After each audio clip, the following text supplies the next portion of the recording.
With a tear in my eye.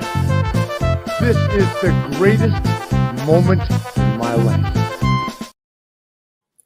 Hey, yo. Hey, yo. Good evening, one and all. How are we doing? As you can already see, Mr. Mags is still away on a highly important international beetroot seeking mission. So joining me as last week is Mr. Matt Willis. I thought that was a typo on Twitter. No. I do like a good beetroot, to be fair. Well, there you go. He's out there seeking the best out for us, Matt. He's seeking the best out for us. That's what he's doing. Always in our thoughts, Mr. Mags. We love you a bit. Can't wait for your glorious return.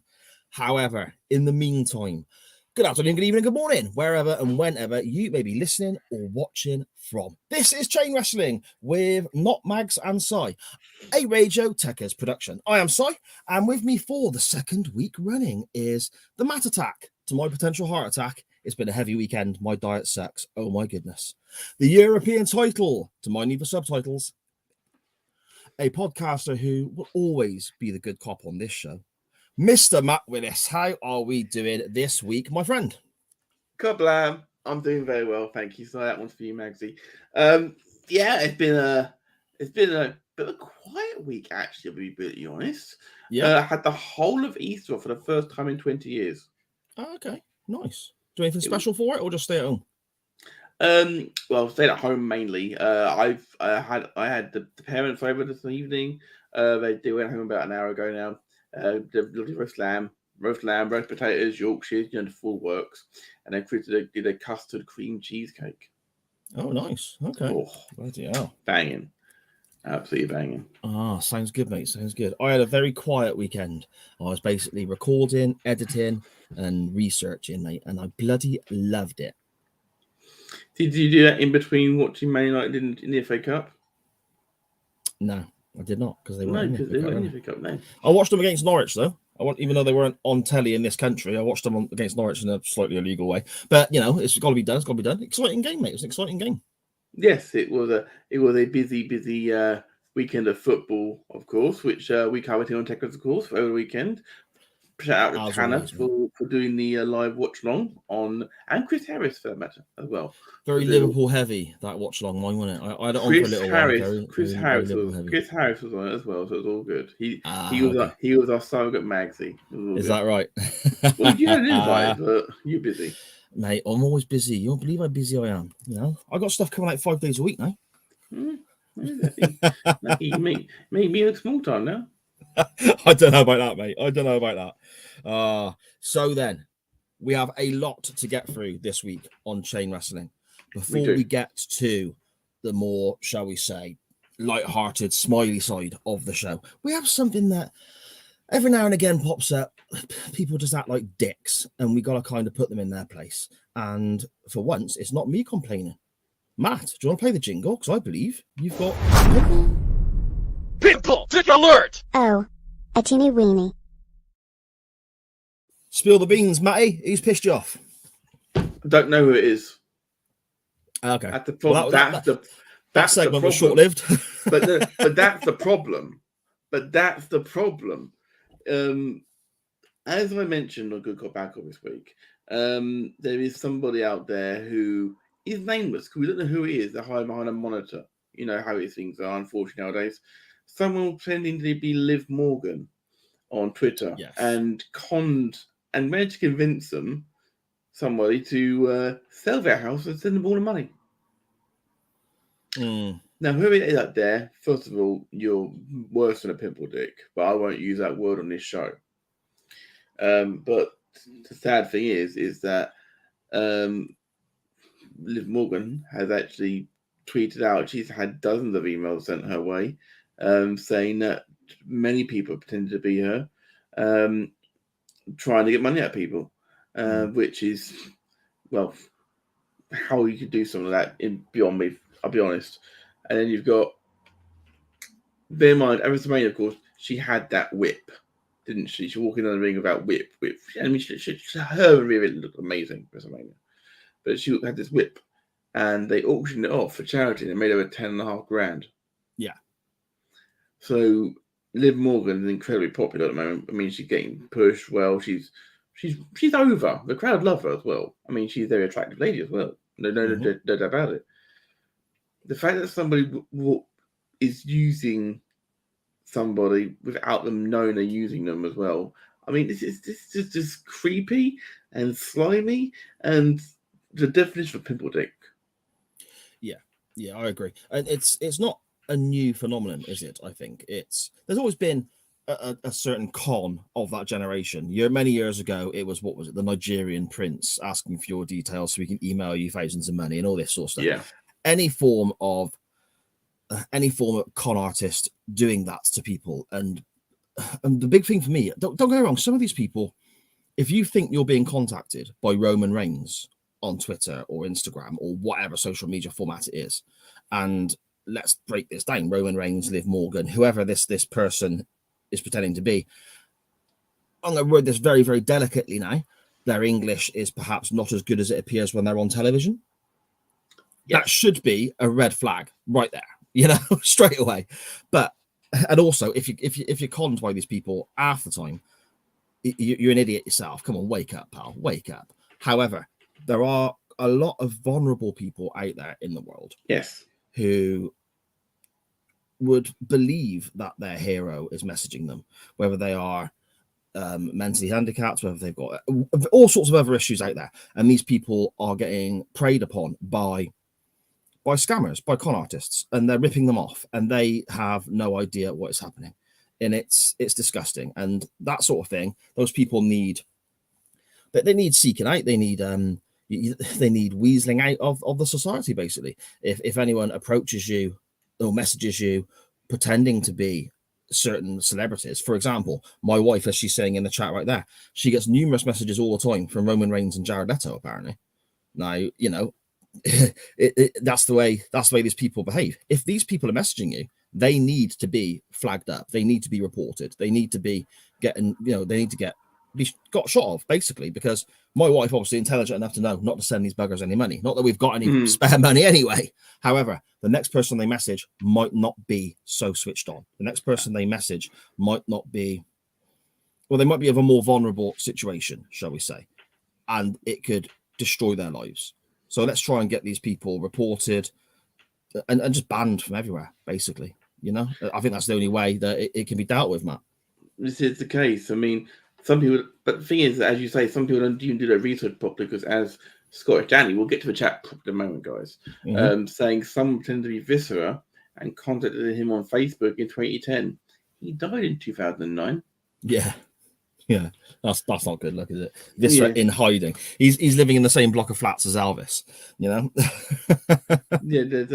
there is some amazing comments in the chat already. We will get to you guys in a moment, but I just thought it was worthy of mentioning, because the more people that hear about it, more people can spread the word. Just keep your eyes peeled, guys. And if you see someone being a dick, that's what report button's there for. Report it as a scam. You can do that on Twitter and Facebook. Do it, because you may just save someone's life, literally. We found it this week. So let's have a quick scan through the chats then, Matt, and see who's joining us and see who we need to say hello to this week. The CWF is lining up quite quickly already. They're all taking their seats quite early, apart from one. Behaviour Housewife, Dan Griffin, Scottish Danny, Conor McCabe joined us quite early on as well. Scottish Danny's loving your shirt. Thank you very much. And then they're all having a chat among themselves. Thanks for lowering the tone, Morty. Brilliant.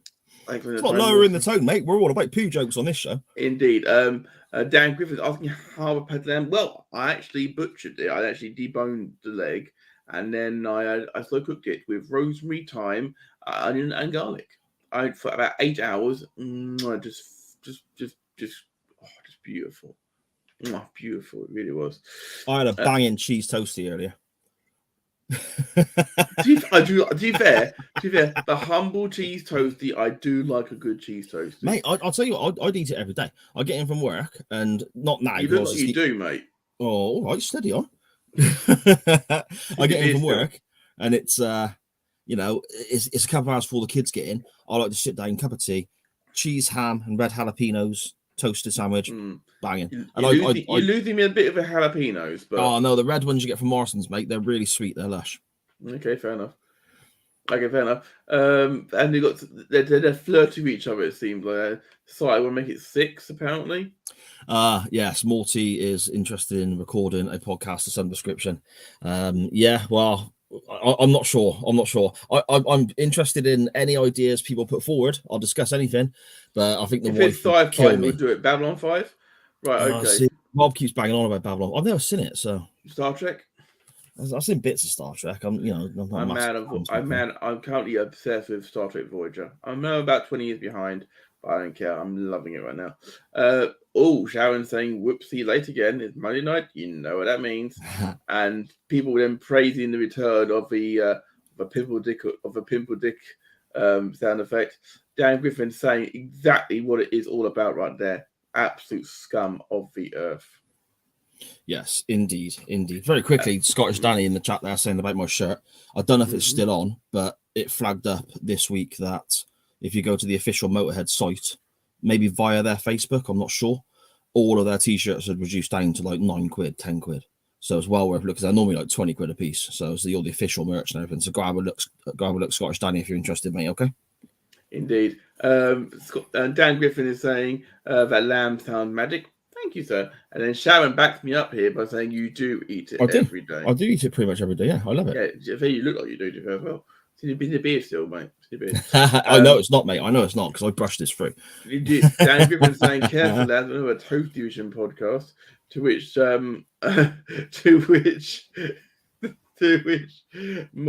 Fitch says, yeah. Toasty Vision. Yep. Yeah, Awesome stuff. Okay. Thank you so much to everyone for joining us again this evening. This is why it's worthwhile. Just having everyone there from the CWF to talk. It's brilliant. You know. And talk among yourselves. You guys keep talking among yourselves. We'll come back and forth with you. Don't worry about it. We will indeed.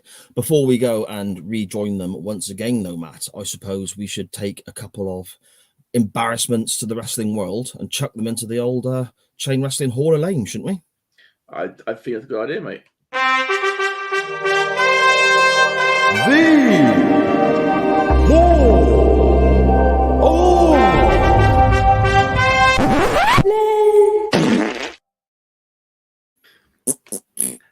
How is your Livy this week? Anyway, how's her knee? Yeah, she's all right. She's been out to see her friend today. Her friend pops over and sees her. Oh, she's allowed out now, is she? Okay. Yeah, well, we got a field right opposite our house, so she'll literally go and sit. She'll cross the road and then sit down in the field. And she'll sit there. So she's not really doing anything, but she'll sit there and she'll chat with her. So that it's good that she's getting out and seeing her mate and that. But yeah, you can see that she's frustrated because she can't do what she wants to do. But it's part of the healing process, bud. It's part of the healing process. It's all good. Right, sir. So am I going first or are you going first? Yeah, you crack on. What you got for us, mate? Well, I was umming and ahhing this week because I was like, do I go for... Because it's always been wrestlers or gimmicks, hasn't it? But I'm wondering, can I tweak the rules slightly? Okay. Because I want to go for I want to go for a match. I'll put a match in the Hall of Fame. Lame even so. Okay. Can I do that? Yeah, crack on. Anything, the whole gist of the Hall of Fame is literally anything that makes you cringe as a wrestling fan. In my head, I think of when I was younger, I'd be sat watching wrestling. My dad would walk in the room and he wouldn't see Bret Hart. He wouldn't see Ric Flair versus Steamboat. He'd walk in halfway through Doink the Clown and just roll his eyes at me. That sort of cringe. That's the sort of mindset I have. So if you've got a match that matches that criteria, crack on. Oh, I absolutely have, sir. I absolutely have. I've gone for I'm going to WCW, which is not a surprise for me, but there was one. There was several I could have gone for. I was tempted to go for the dog poo match, but I didn't go for that because it's just nasty. I couldn't read about it. Just near WCW at Uncensored 1995. Okay, we're fast approaching this on Nitro Nights. Yeah, we are indeed. Yeah, well, it's going to the Hall of Fame. Dustin Rhodes versus the Blacktop Bully. Yeah. The Blacktop Bully being Smash of Demolition, but over on WCW, of course. and they were facing each other in the back trailer of a moving 18-wheeler in a King of the Road match. Yes. The winner was whoever rung a bell at the end of the moving trailer. Okay, where do I start with this? The movement of the truck meant that they basically had to hold on to each other or onto the side to keep the match going. They're hitting each other with hay bales and posts just to actually keep going. Bobby Heenan and Tony Schiavone's commentary, trying to encourage viewers to be excited for the match. Bobby Heenan even claimed it was going at 55 miles an hour. It was going 5, maybe. And it was clear, and the editing on this is terrible. In advance, I'm sorry, Scottish Johnny in the chat, but the editing on this is terrible. It was clearly pre-recorded, and they shot the match that occurred at different times of day. Yeah, 100%. But not only that, but also the last time that Smash and Dustin Rhodes would wrestle in WWE in this period, because they both bladed during the match, and Turner fired them on the spot for violating the no blood rule. Yeah, they were told point blank, no blading, don't do it, and they just did it anyway. So that's how Dustin Rhodes ended up as Goldust in the WWF, because he left and went across Ironic, to there. isn't it? Really ironic. Yeah, Isn't it is a bit ironic. This match, Hall of Fame worthy as I think it is, means we got one of the best gimmicks of all time. Yeah, and also, I mean, with Goldust, very much there's potential there for brilliant. There's potential there for Hall of Lame-esque actions with Goldust. However, it went on to be a character that was around for so long, won numerous titles, was involved in various important storylines. You know, there were sort of two sides to that character, I think. Yeah, absolutely. Yeah, definitely. Okay, then. So, what was the title of the match? It was the King of the Road match. King of the Road match. That's it. Yeah, King of the Road. That's right. Okay. Yeah, brilliant shape. We'll take that, mate. We'll take that. What that is about definitely you, sir? lame-worthy. See, mine is going back a few years earlier in the WWF. There was a guy by the name of Brady Boone, who was basically an enhancement talent, as they called him. He was a jobber on television and so on. But he was relatively athletic. He could do a backflip. He could do a little bit of martial arts. And the WWF, as it was at the time, came up with this idea for a character. And when they saw this guy, they thought, well, let's give him a chance. So they stuck him in the outfit that would go on to be known as Battle Cat.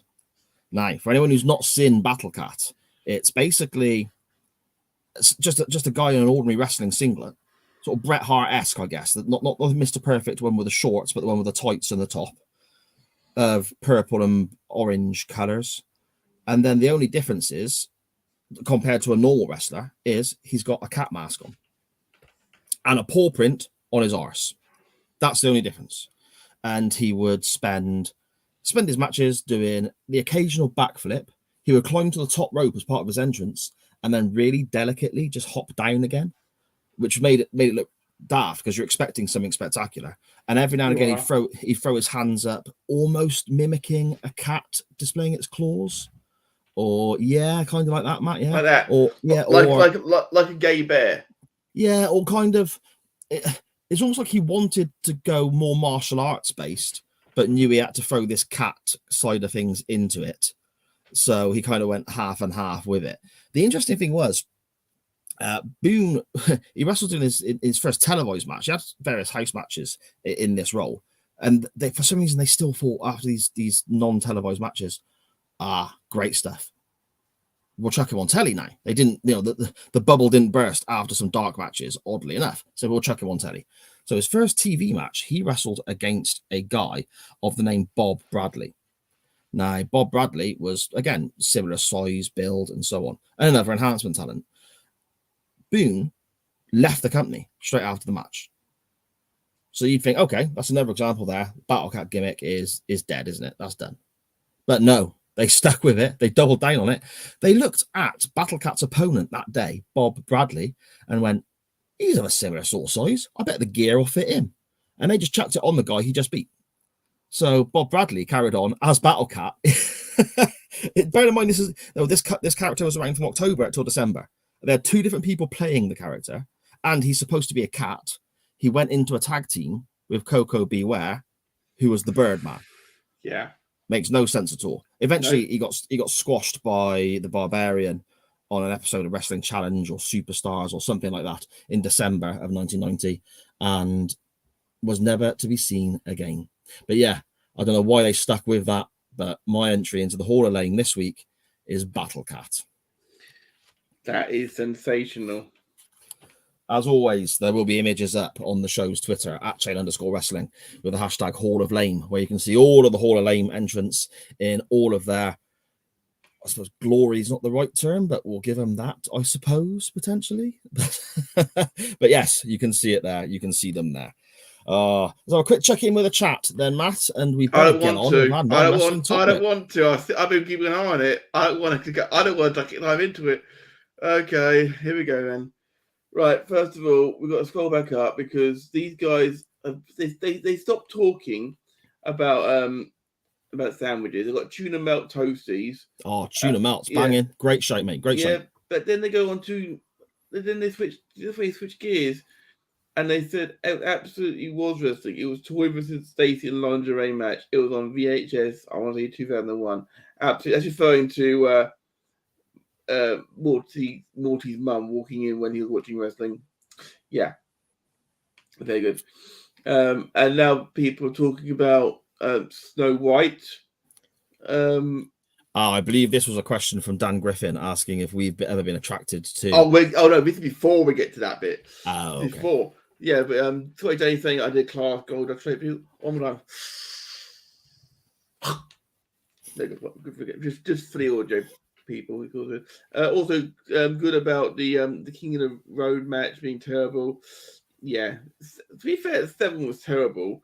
Black Rain was better, but yeah, he's had quite a few bad gimmicks, unfortunately. Morty can't get his head around Fitch being sexually attracted to 2D cartoon Snow White. But now talking about Jessica Rabbit. Fitch is very much enjoying that image. Thank you for that, Fitch.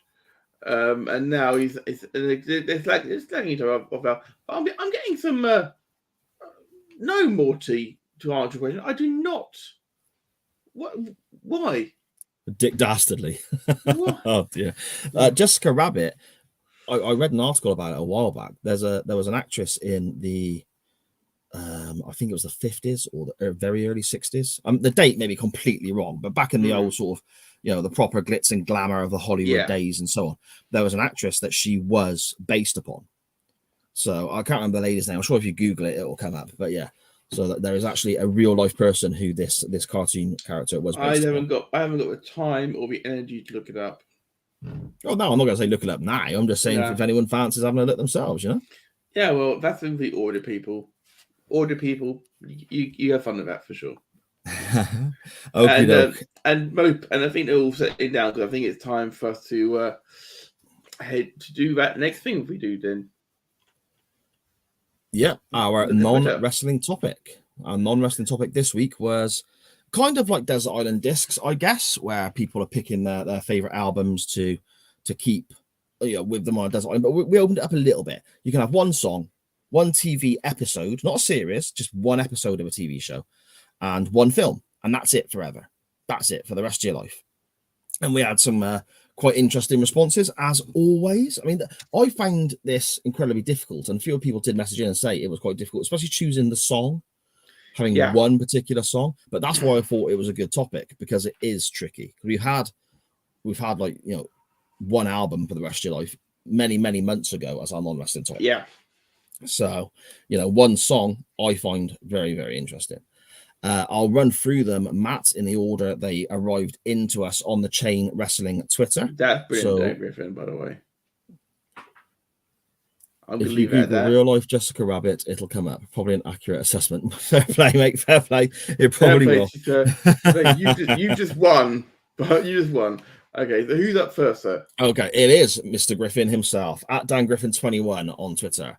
He says, song, Bat Out of Hell by Meatloaf. Been listening to it since he was 3. and still not sick of it, so why not?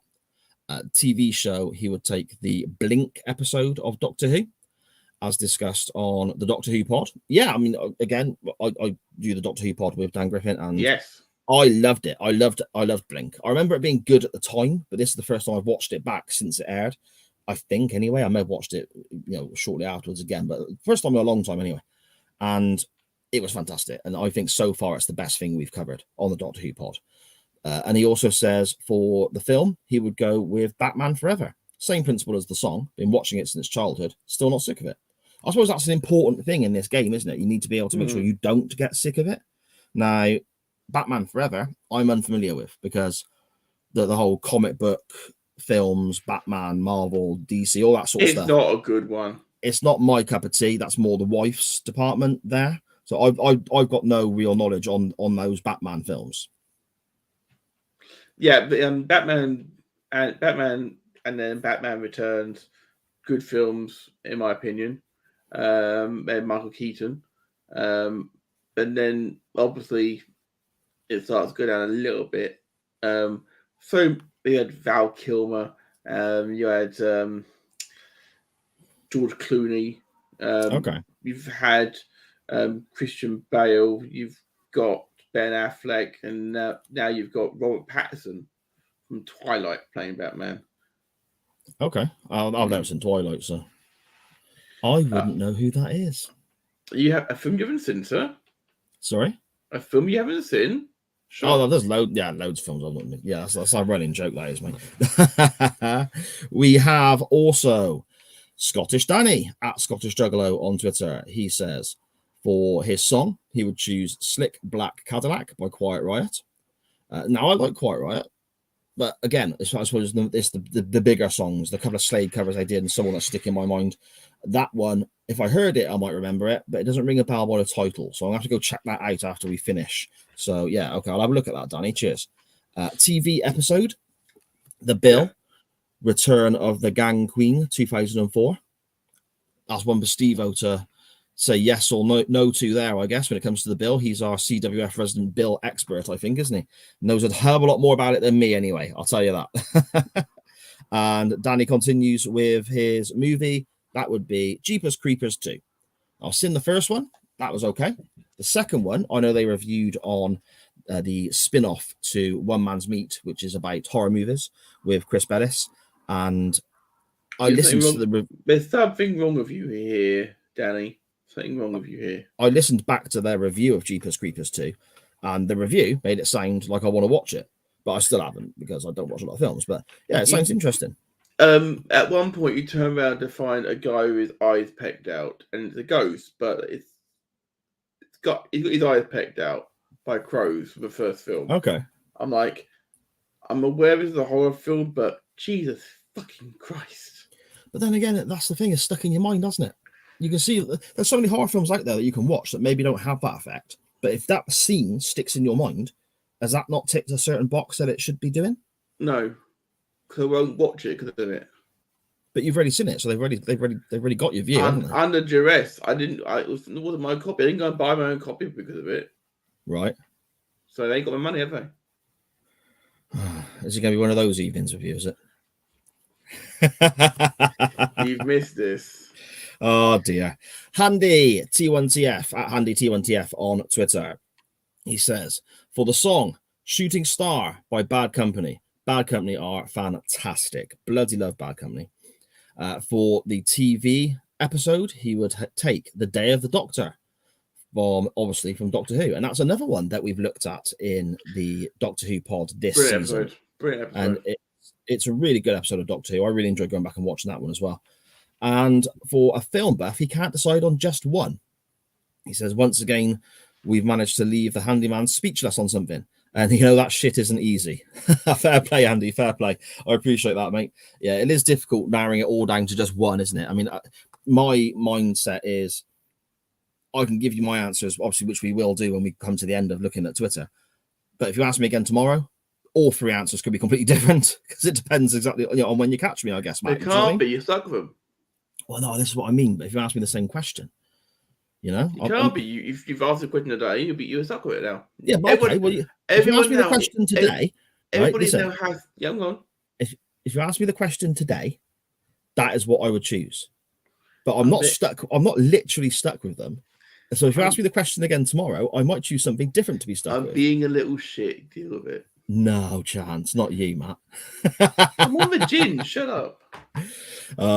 Connor knows soccer, who I believe was in the chat earlier on. Good evening, He's Connor. If you're probably still there, around my still friend. there somewhere. Yes. He says if there's one movie he could watch for the rest of his life, it would be Glory.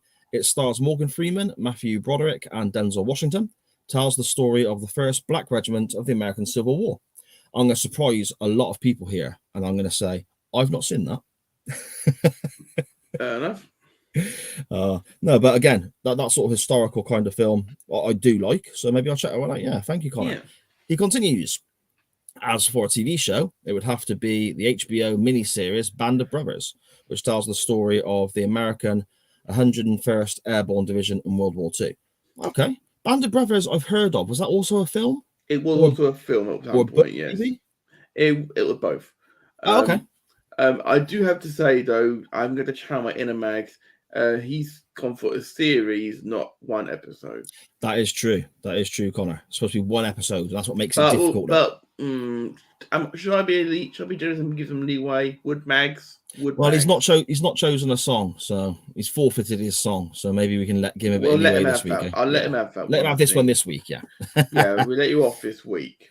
Go on. Steve-O at Total Steve-O on Twitter. Go and chuck Steve-O a follow there. He's releasing solo podcasts at the moment, as well as all his streaming stuff he does as well. And I mean, I've done a solo podcast before. I know, Matt, you've done live stuff before on here with Radio Tekkers and podcasting. So it's bloody hard work. So the fact that Steve-O can do that and just pop out podcasts left, right, and centre and do it as well as he does, fair play to you, pal. Keep it up. I'm really enjoying listening to him. It's great stuff. Steve-O says, definitely the XFM shows. And then he lists a few people. He says, well, sure, agree with him. He's technically listened to these in chronological order on repeat for the past 7 years or so. Not necessarily every day, but definitely would choose something from there. He also says he genuinely watched Lock Stock every day for 6 weeks when he dislocated his knee when he was 16. And he says he fully empathizes with Livy, my daughter, when she did it last week. So thank you, Steve. That's really kind of you to say. Cheers, mate. Lock Stock. That's a film I have seen, Matt. I've seen that film. Everyone's seen that film. Even people who haven't been born yet have seen that film. I've seen that film and I enjoyed it. It was good. And Snatch as well, which is kind of the follow-up, isn't it? I enjoyed that one as well. Sort of. Yeah. I enjoyed those two films. They're good. I enjoyed that. Steve also says, same with Die Hard 3. Went for a stage of watching it every day. Seen it over 100 times. Why? That's weird. Okay. Which one's that, Die Hard 3? Is that the one with Samuel L. Jackson in? Yeah, it's not as good as the first one. The first one's, I think, ultimately always going to be my favourite. It's the best film of all time. I'm going to get to that in a little bit. We're thinking alike here, mate. We're thinking alike. Steve says he'd choose A Clockwork Orange to watch, though, as his only film. You're weird. Wrestling match, if you had to choose one, which is an interesting take as well. One wrestling match for the rest of your life. That'd be a curious question to ask in a future episode, potentially. Steve says there's a wrestling match. Punk versus Cena, Money in the Bank 2011. Not just the importance of the match, story-wise, and or the real-life politics behind it, but just that atmosphere alone. He recently watched RVD versus Cena One Night Stand in 2006, and he says the match is okay, maybe a 6 out of 10, but the crowd is 11 out of 10. Amazing. So that's quite interesting, Matt. I think he's being generous with a 6 out of 10 there. Near a 4, actually. It's not a good match. But it's the atmosphere, isn't it, that makes it? It is. It's the fact that ECW was reborn out of this, and then it went down the shitter. I read an article, or like maybe it wasn't even an article, maybe it was just somebody online putting forth opinions, like tweets or whatever, saying that if you watch Hogan Rock from WrestleMania 18 but turn the sound off, it actually sucks, because the match itself is just very, to coin a term used quite a bit on Nitro Nights, it's very punchy, kicky, and nothing else of real substance there. But it's the crowd and the way Hogan and The Rock play the crowd.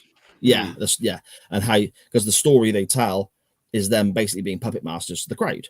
So without the crowd, it literally drops from some people calling it one of the best WrestleMania matches ever to being crap, apparently. So that'd be an interesting That would thing be to a try. fair. If it was done WrestleMania 36, it would never have worked. Yeah, good shot. Steve-O continues. Song, again, phases in my life. I'd listen to albums continuously on repeat, and Kill Switch to Lifeless, CM Punk's This Fire Burns, I'd have on repeat constantly a few years back. But if you're asking now, Shadow of Intense, yes, we are. Shadow of Intense from Ruin We Rise. I'm not familiar with that. I legit did 3 air guitar drum videos tight, and whenever it pops up on Spotify, I just can't get enough of it. Nah, fair play, yeah. So many layers to it, from the keyboard intro to the harmonic chorus. It's just perfect. I will check that out. I will get that on my Spotify for my bus ride to work tomorrow, and I'll come back next week and say what I think of it. Because if it's that good and Steve-O's played it that much, I'm intrigued. He's still going. Oh yeah. Steve-O gives us loads of content, mate. This is like the Steve-O segment of the show. Getting more gin. Steve-O continues. For the TV show, and this will surprise nobody, it's easy. The Bill. Past 7-8 years, I've watched in some form of chronological order. This time round, it's been season 3, which is 1986-ish, Steve-O says. Every episode to where I'm now, late 2004, which is quite a level of commitment, isn't it? So there's a lot of the Bill to get through, Matt, isn't there? It ran for a long time, didn't it? So I do skip some episodes, specifically season 6 or 7 this time, but I've never seen before, and it was awful. Even this period I'm skipping certain stories within an episode. I'm hearing you both question why. It's because they base things. It's because they base things on reality at the time. The big police issues, and unfortunately, they're subjects I literally could not care less about. Abductions, as an example. I'll finish on one final one, a wrestling one. Only one wrestler promos, so tough between Austin and The Rock, but gotta be Austin, as there was a certain realism behind what he said. Doing the Attitude Era history, which is Steve-O's sort of watch back, I guess. He says The Rock's promos are hilarious. However, they're a bit repetitive and samey, which I can get. I can get on board with that. The Rock sometimes can be a bit repetitive, can be a bit samey, but I think that's what made him good, because you knew it was coming, so people would chant along with you, I suppose, wouldn't it? Absolutely. We it's funny, waiting for the bit they can sing along to. Sorry? But waiting for the bit they can sing along to. Yeah, exactly. Yeah. We like all the new stuff, but where's the bit we can sing along to, sort of thing. The catchphrases sort of thing. Yeah. Has come back. That's the one. Yeah. We have here a tweet from GH at Carry the Gary. He says, very simply, song Black by Pearl Jam. The episode would be Homie the Clown from The Simpsons, and movie Wayne's World. Nice and simple, nice and straightforward, knows exactly where he's coming from. Great stuff. And Wayne's World, I bloody love. Wayne's World 2, I enjoy as well, but the first one I think is the better of the two. You definitely liked it, clearly. Sorry? You liked it, clearly. Oh, yeah. Wayne's World I enjoyed, yeah. I like the way you think. Oh, that tweet there, yeah, that's true. That's the response I sent, yeah. Okay. We have Morty at MortyJR5 on Twitter. He says, this is a tough one. So tough, I was thinking for ages yesterday and decided to give up. Brilliant. I've now gone with a rapid fire answer logic. First thing that comes to my head, so here it is. The song Mercury Summer by Fightstar. I've seen Fightstar live a couple of times, actually, like Download Festival and stuff like that, and they're all right, you know. They're not bad live. They surprise me, you know. Yeah, fair enough. I've never quite got over them breaking up Busted because of it. Right, okay. So that's where you and me would differ, I think, my friend. I would prefer Fightstar to the Busted side of his music. I'll break your ankle. You have to catch me first. Mercury Summer by Fightstar, he says. Royal Family, Queen of Sheba episode. And for the movie, he says Gangster Squad. A Gangster Squad I had to look up. I couldn't watch that episode of Royal Family. I'd be crying my eyes out. Which one is that, Queen of Sheba? It's the episode where Liz Shaw's character dies, when Nana dies. Oh, okay, yeah, that one gets me, yeah. And the one where the daughter, I can't remember her name, is it Caroline? That's it. When she is going into labour and he's sat in the bathroom with her talking to her. Yeah. Brilliant stuff, Matt, isn't it? Brilliant television. Oh, it's great. It's great TV, don't get me wrong. Ironically, watching TV. And then they went on to commentate on it, didn't they? Of course, on Gogglebox. Okay, yeah. Because Caroline Aherne did it, and then Craig Cash took over from her. Yeah, Ironic. that's right. Gangster Squad, the movie. Are you familiar with that one? Never heard of it. Never heard of it. Nor me. I had to Google it, but no. So yeah, he said he should have used that approach. yeah, he says that last one proves why I shouldn't use that approach. Yeah, you're right there. So fair enough. But if that's the movie that first pops in your head, it obviously is something that you enjoy. So, you know. We have here James at 80s and 90s wrestling.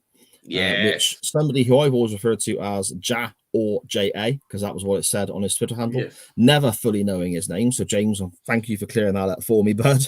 Apologies for all the many previous weeks you've tweeted in, and I've just referred to you as Ja, because that is a dumbass move on my part. It is. It is indeed. He says here, sorry for the delay. No worries, mate. You just respond whenever you can. Don't worry about that. No rush. He says, on holiday with the missus and the dogs. Cracked open the home brew with a smiley face. You go for it, pal. Have a good time. Absolutely. Drink to that. Yeah, there you go. Tough question, this, he says. Song, First Day of My Life by Bright Eyes. Okay, not familiar with that one. TV episode, he says, depends on his mood, but it always makes him laugh. Peep Show, Mark and Soph's wedding. That is good. Peep Show's bloody great. I love Peep Show. It is good. Yeah, there's some real gold in there. Super Hans is funny, Matt, and I think he's like he's not in it enough, but at the same time, if he's in it more, you probably get sick of him, maybe. Yeah, agreed. Yeah, and for a film, Brain Dead is a solid watch. He says here. Are you familiar with Brain Dead? I'm not familiar with the film, no. No, nor me. I've got a lot of films in my library. I'm looking at it right now. We've got over 2,000 films in my library on the wall. Okay, I bet I've probably seen about 3 of them. Well, there's a lot of film that would be fair. Would not be your cup of tea. Okay, fair enough. Millwall Chris at Millwall Chris 1 on Twitter. He says, without overthinking it, song "Rocking All Over the World" by Status Quo. They play it after every Millwall win at home, so I hear it a lot. Millwall having a good season this season? I'm a bit unfamiliar with how they're getting on. They're not having a good season. So he's being a bit facetious there. Well, are they? I will quickly check because I'm going to say I can ask if I was actually wrong about that. Are they the championship nowadays? Well, it's actually the 7th. Actually, to be fair, they're just outside the playoffs. Actually, they are doing quite well. Okay, fair enough. Yeah, fair enough. TV show Miami Twice, the Only Fools and Horses episode, but he could have chosen any episode from Only Fools and Horses. He says, yeah. The problem is that some of them haven't got the live studio audience. Right. And for me, that takes something away from it. I like that gets reshot quite a bit, doesn't it, on like UK Gold and stuff like that. Only Fools and Horses. Yeah. Now, recently I started catching really early ones, like season 1 and stuff. And I'm finding them absolutely hysterical. I mean, I've seen them before, but I'm finding them absolutely hysterical. And I wonder if it's because they're not repeated as often, as some of the later ones with Uncle Albert in. Maybe Uncle Albert. I loved Uncle Albert. Yeah, but these earlier episodes, they kind of have a different feel to them. They almost feel a bit more grimy, if that makes sense. They had Granddad in, didn't they? And he was good. Yeah. I know a little fact about this. Okay. When they were recasting, well, not recasting, but when Dennis Pierce had died mid-season, and they did the funeral for Granddad, and they were going to have an old woman. They're going to have like an auntie join. And David Jason said, no, I don't want a woman. And they said, why? Why would you not want a woman? It's like, because I can't kick her in the back of the van. Yeah. I can't be physical with her. But I can be with an old man. So that's why he plugged for Uncle Albert, because originally would be an auntie. I loved it. I loved that. Fair enough. Just to double check, can everyone still see and hear me? Because for a split second, then my whole screen went blank. I lost everything. And it's come back on you. Yeah, all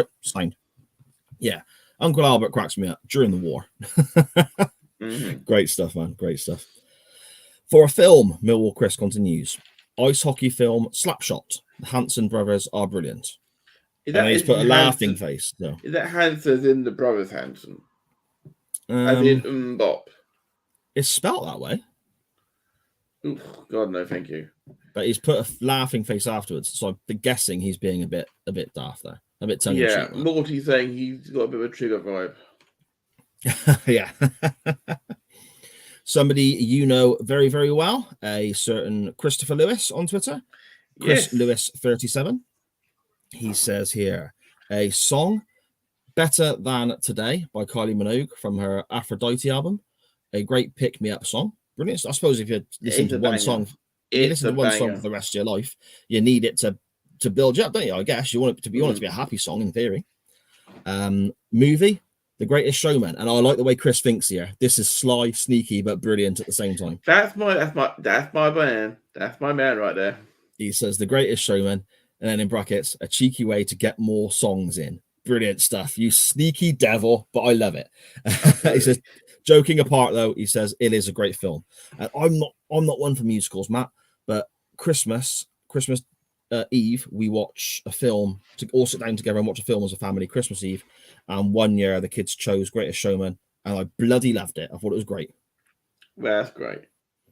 Absolutely great. Yeah, it was very good.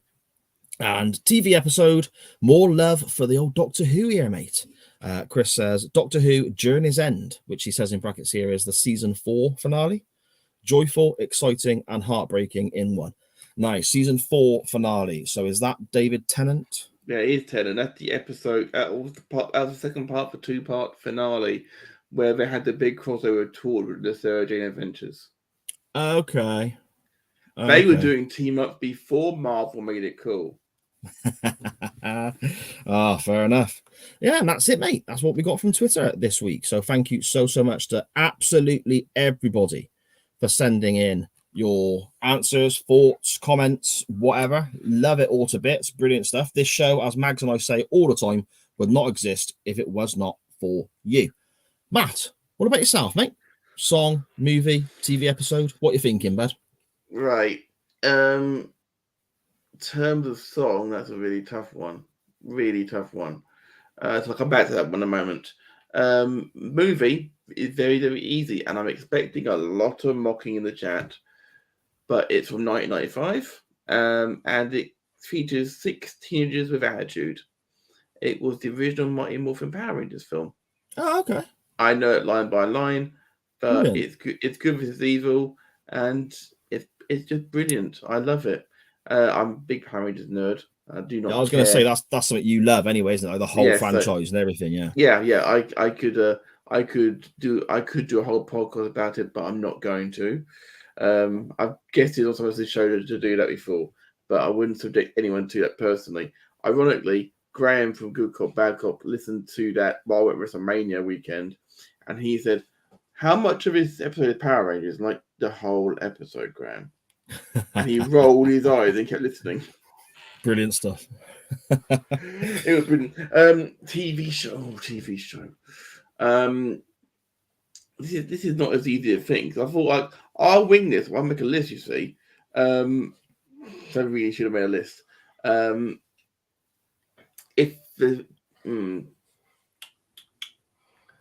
I think because I think it's one that has to get your attention and like just draw you in.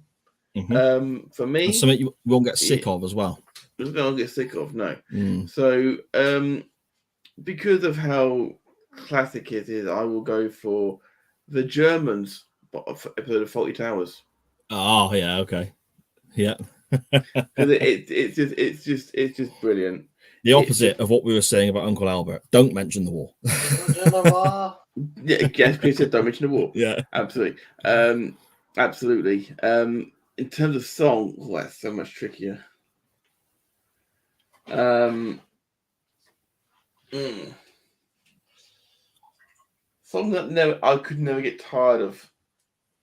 See, it's a real big problem. This is so tough. I'll give you some thinking time, mate. Should I? I'll give you some thinking time. Yeah, you got your list. So you go. I've got a couple of answers. Okay. I've got a couple of answers for a TV episode. Again, I think I could pick pretty much any Only Fools episode because I love it. Bringing up Faulty Towers, then I could probably pick any Faulty Towers episode. So I love Faulty Towers as well. What I had in my mind though was I'm a big fan of The Office, and I like both versions, the UK and the US versions. There's certain episodes in the US office that I could watch again and again and again without a problem.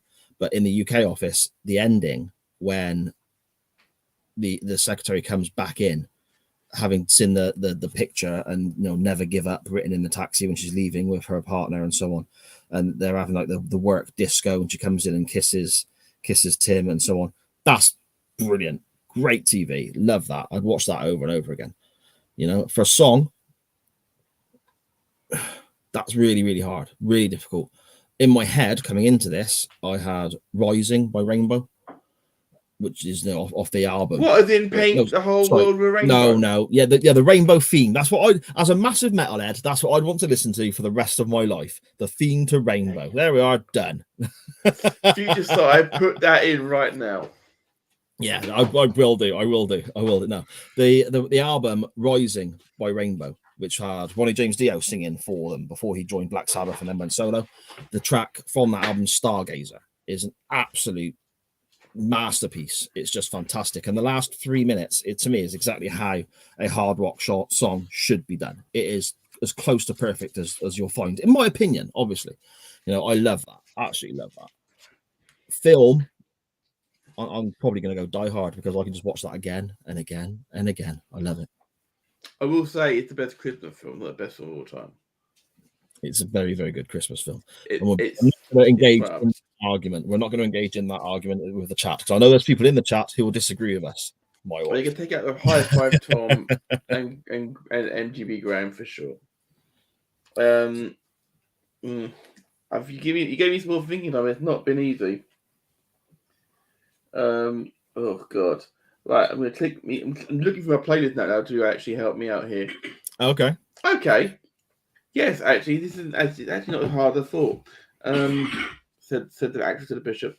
Right, I'm going to go for a song by Alistair Griffin. It's called "Just Drive."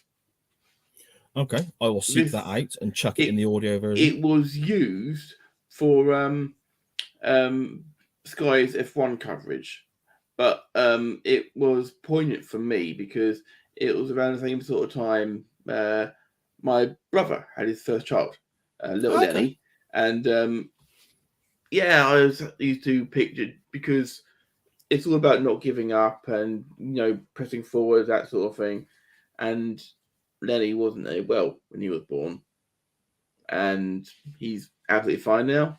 He's great. He just had his 10th birthday. Absolute brilliant stuff. Captain Scarlet. He is. He'll bounce back from anything. He's great.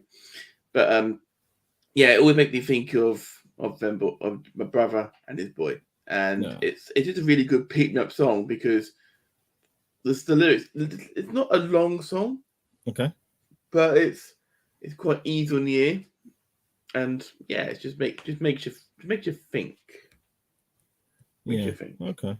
Well, fair enough, mate. That's good. I'll dig that out and I'll chuck a bit of that into the audio, whether we play it now or at the end of the episode later in the week. It'll be on there somewhere anyway.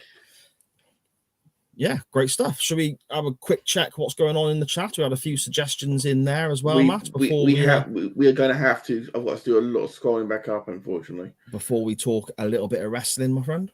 Absolutely. I'm going to have to go in somewhere here. Right. Okay. Right. So we've got a movie star hasn't seen. Shocking. Batman vs. Glorious crap, and he loves it. Morty's talking What's a Batman.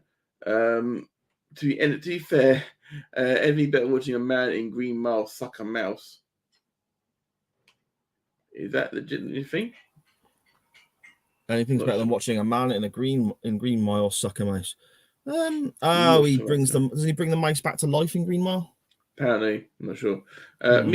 Morty and Sarge do a movie podcast. Apparently, he's not giving up, is he? He's not giving up. Not.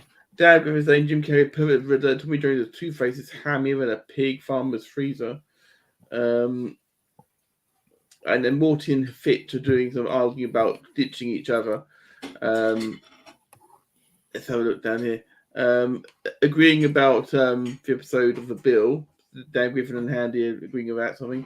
As long as he doesn't eat bubbly chocolate, he'll be fine with Mags. So I've seen a film, Crazy. I've seen a couple.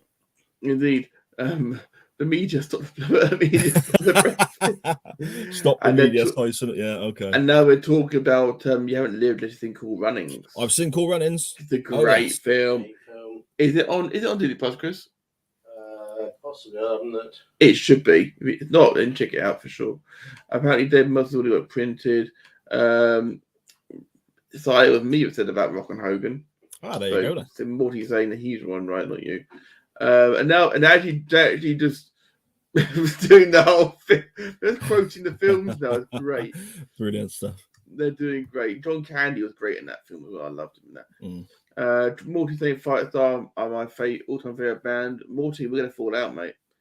We're gonna fall out. And Scotty Day on my side here. We've won the chat with this.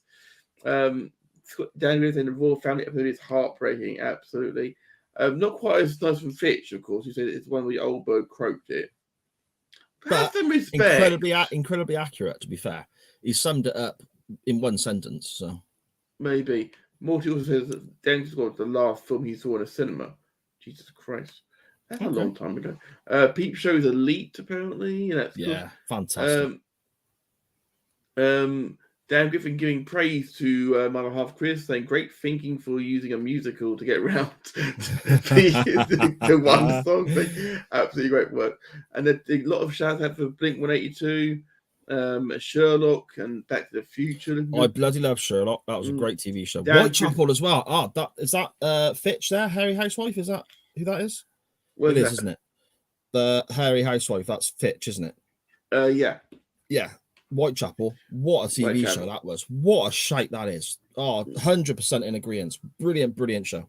Indeed. You got Dan Griffin sending you some hate here, saying you see some gold bit about how Donna ended. It was emotional and bittersweet. Sigh, who's Donna? Hang on, I didn't say who's Donna. I know who Donna was, the character of Donna was, but I've not seen that much of it, and I don't get the relevance of what was being spoken about in that particular scene that he sent me. It was like fan fiction for what happened afterwards. Indeed. So I can appreciate to someone like yourself who's watched all that, and someone like Dan who's watched all that, they would get it. I don't 100% grasp it, but I imagine with the Doctor Who pod, we will go back and watch it, and I will then understand what the point of the message was. Of course, I know who Donna was. Dan Griffin has now DM me a picture directly, saying what he sent you, and yeah, that's funny. Right, we have Dan Griffin saying, yeah, it absolutely was. It's apparently it was great. Love it. Other news. Fitch is now saying he liked the Mario film from 1990. No, it's bad. It's bad. Being told to wing it, absolutely. Being told my favorite TV series is Life on Mars. Any episode. That was good as well. That was really good. Morty saying that sorry, you need to listen to Fight Stars album before their hiatus. Apparently. Dan Griffin also saying that Iron Man 3 is also a Christmas film. Surprisingly, I've not seen it. Morty's agreeing. Morty's also saying song is Blink-182 also. He's actually gone final answer here. Final answer he's gone here. Sharon is saying film would always be The Crow. That is an awesome film, to be fair. The Crow is fantastic, yeah. Absolutely. Episode from The Last Kingdom. Absolutely. Good show. Great show, yeah. And right now, it's Vox Popol by 30 Seconds to Mars. And to catch us right up to date, we've got Morty saying the Science Fitch Whitechapel podcast. Stop trying to fill up more of my time with more podcasts. I can't do it. Wait, he pitched you free today already. He's got over a week. That's right. Brilliant stuff. Thank you so much, everyone in the chat. And thank you so much to everyone who reached out to us on Twitter again this week. Hugely appreciated, as always. Matt, shall we talk a bit of wrestling, mate? Pretty good idea, isn't it? Let's get ready to rumble!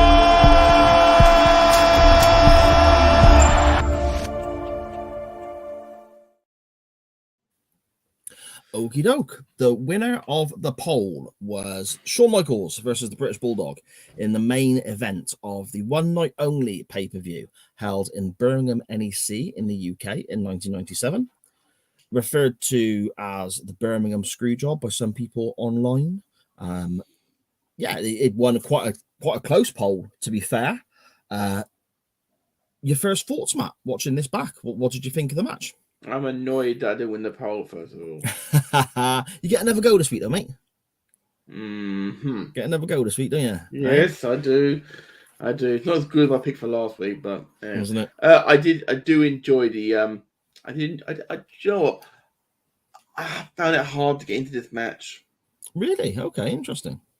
I found it hard to get into it, and it's because I knew what the backstage politics was. Because obviously, we're 25 years later, we know everything went on backstage. We know everything that happened. But either way, if what we said we believe is enough to colour your vision, and there's certain bits throughout the match where you think we actually back it up. To be fair, this was a hard watch for me. I mean, okay, I was professional. I made notes, but at the same time, I'm like, couldn't get out of the back of my mind. I was like, I'm not liking this. Okay, I mean, that on through the match itself as a wrestling match. Look at highs and lows for us and discuss the match itself as a contest, and then we'll come back around to the controversy and the issues afterwards, and then give our scores and our links and so on. The match here is basically it's for the European title, which is newly created in 1997. The British Bulldog is the first WWF European champion. He won it in Germany somewhere. Was it in Berlin? Berlin. Right. Yeah. He beat Mankind, Vader, and Owen Hart on the way to win the tournament. That's it. Was it back in May of this year? I believe, about that time, yes. Yeah, because this is obviously later in the year. This is, I think, sort of trail end of October. This pay per view, isn't it? I think October, around then. Yeah. Okay. We have 11,000 people in attendance, which for the Birmingham NEC, obviously it's restricted because you lose a section of it because of where the ring is and the staging is and so on. Of course, but it's a loud 11,000 people for certain. It is. It's very boisterous. They were vociferous, of course. Indeed.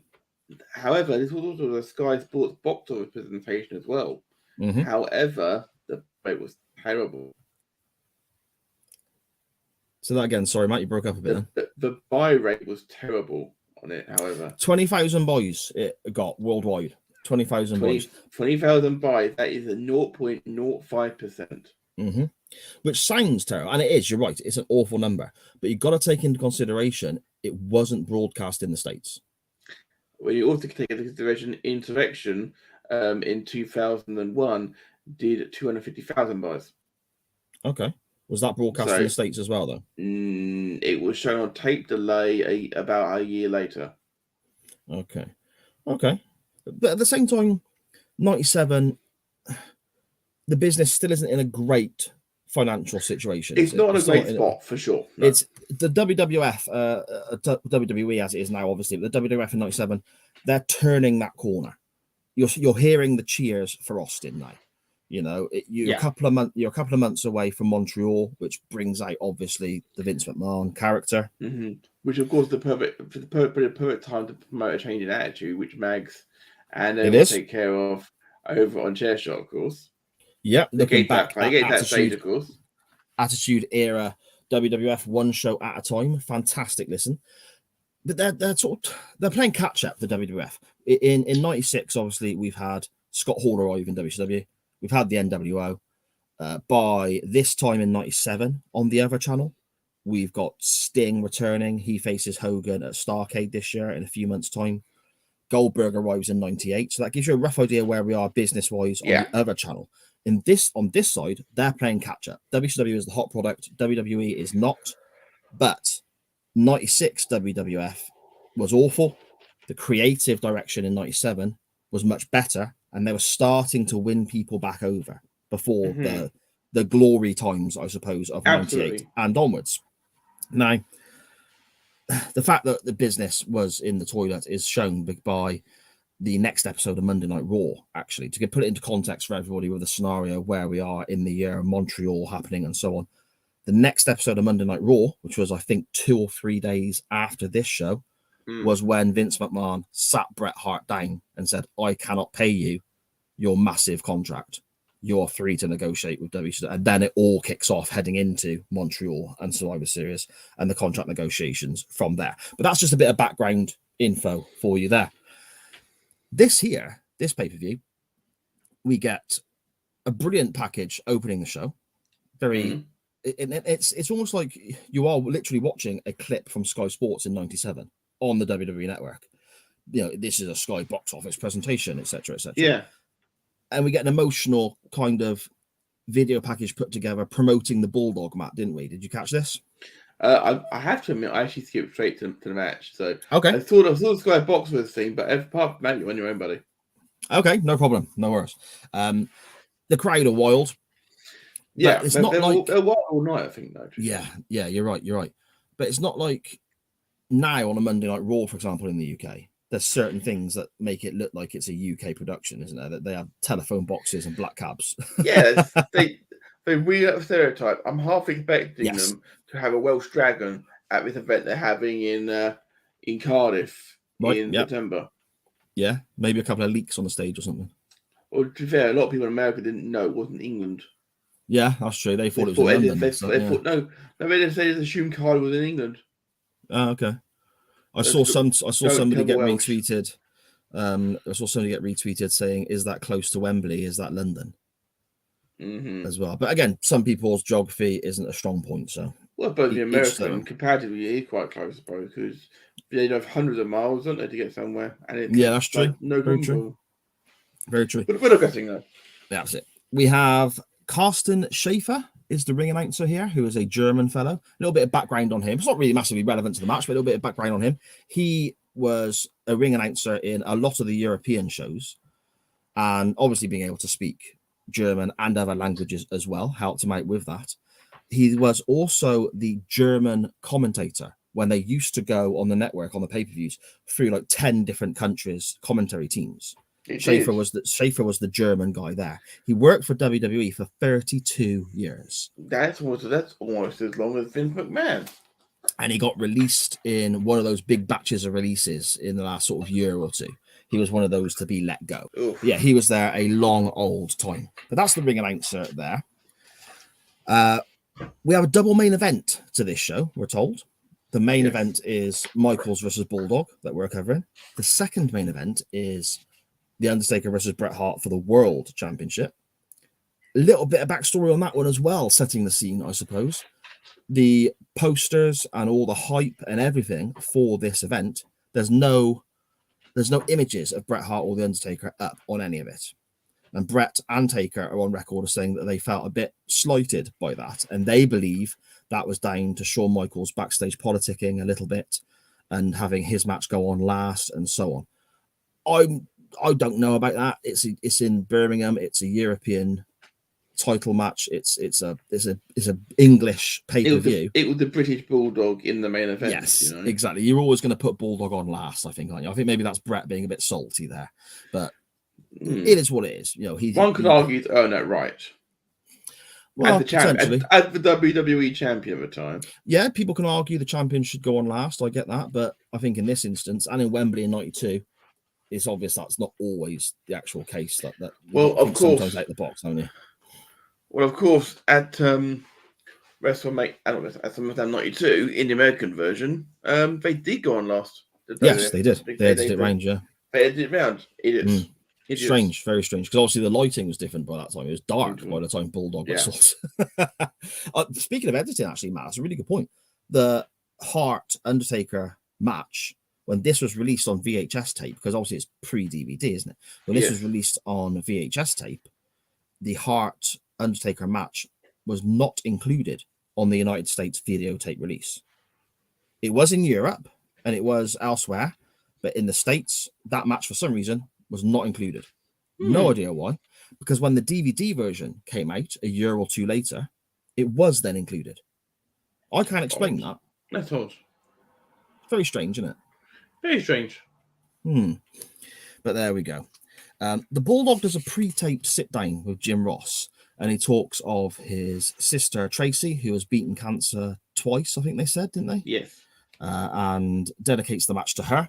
All his family are going to be there, etc., etc. And this pre-tape was done well in advance of the event. This was, I think, maybe even the day before or 2 days before the event itself. This was recorded, I believe. Biggest night of his life, the Bulldog refers to it as. And that basically brings us up to speed to Shawn Michaels being stood literally in gorilla position, in his gear, ready to go. And he's talking about, and again, little digs at Bret Hart, I suppose, but he's trying to get himself over. Lots of people did the same thing. Hogan was a master at it, let's be honest. Yeah. He says, "You sin the champion. Now it's time to see the main event," and points at himself, the showstopper, and etc., etc. Runs through his spiel. His music starts. Out walks Shawn, and he gets quite the reaction, doesn't he, Matt? This is the thing, you see. We're not used. Well, I say we're not used to. Most of the time I've seen HBK wrestle was obviously post 2000, so I never saw his big heel work. Okay. Most I saw him work as a heel when he came back was when he had that mini feud of Hogan, when he worked as a heel for like 5 weeks and then went back to being a face again. Mm-hmm. Because Hogan must pose. Yes. You know, ironic. It was very surreal because I knew that HBK made a living of being the snotty heel that everyone wanted to kick their ass or kick his ass. He's very good at it. Very good at it. He was back then for sure. Anyway, he was walking. When he was walking out, and the booing was sensational. At one point later on, Vince mentions before the match starts. So the perfect thing for it. He mentions Shawn Michaels might be a little bit confused, but might be a bit swayed by the bipartisanship in the crowd. There was no bipartisanship about it, Vince. They legitimately hated the man.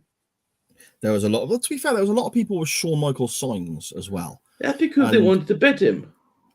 Well, and they also they did a, earlier on in the show, they spoke to a lot of fans. I suppose similar to how they spoke to fans before SummerSlam 92, outside, and you get the famous Bulldog kid saying the Bulldog's going to win whether he wants to or not. You know, that famous clip. They did this here, but it was in the arena. And there was as many people saying they want Shawn to win as people saying they want Bulldog to win. Now, granted, the majority of the people saying they want Shawn to win were young girls. So, you know, you can see their obvious appeal there. I'm assuming. Sexy boy. Yeah, they were very much, don't get me wrong, women can appreciate talented wrestlers. Of course they can. You know, my wife is, you know, she appreciates a good looking chap, don't get me wrong, but at the same time, she appreciates a talented wrestler as well. And it's unfair when ladies, I think, get banded into that thing of, oh, you only like such and such because he's got long hair and tattoos or whatever. But these girls, I think, were very much in the scenario of, we like Shawn because of the way Shawn looks, I think. You know, I'm quite comfy making that stereotype in this scenario. I think you're right on this occasion. I would point out that for a long time, people assumed that I liked football because I like men. Okay. And I'm like, no. I actually watched the game. I don't watch. Have you seen the state of Ian Dowie? Like a sack of potato with a suit and tie. Right. Okay. I mean, he's Shawn's entrance. He's coming down, and like you said, Matt, he's got that swagger. He does the dance and all. And if Shawn is playing the role of a heel at any point in his career, and he starts doing his usual shtick of the dance, the swagger, and all that, you just want to slap him. You think, you horrid little prick. And he gets grabbed by a gang of girls who pull him over to the rail. And they're sort of mobbing him and kissing him and so on. And there's a kid there of a British Bulldog action figure, an old Hasbro action figure, beating Shawn in the face with it as he's getting kissed by these girls.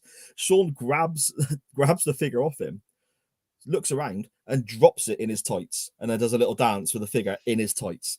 That is some great heel shit right there. It is great heel shit. Please tell me they watched it before they let a child play with it again. Well, yeah, maybe he deserved it for smacking him in the face with it. I don't know. I think he deserved it for HBK the prick at this point in his career. He was very difficult to deal with, apparently. He was. The Bulldog comes out to, as you can imagine, a huge reaction. Oh. Mate, he's walking to the ring here with his sister, who Yeah. is visibly has been unwell. You can see that She did not. Do you know what? If you told me that, I don't think I would need telling that she's a cancer survivor. Okay. I think this is unfortunate that sometimes you can unfortunately see people who've gone through chemotherapy and the like, and it's debilitating. Okay. See, I don't know. I don't know. You could tell that they were I can unwell tell. for I can tell sure. that she'd been unwell, but I'm not. I suppose I'm not clued up enough to point and be that. Do you know what I mean? Unfortunately, I've seen my fair share of people with cancer. Unfortunately, Okay, yeah. they've got to work, of course. Yeah. Okay. Fair enough. No, I appreciate that. But either way, it was really nice, and they're saying that Vince saying like, "Oh, he dedicated the match" or anything like that.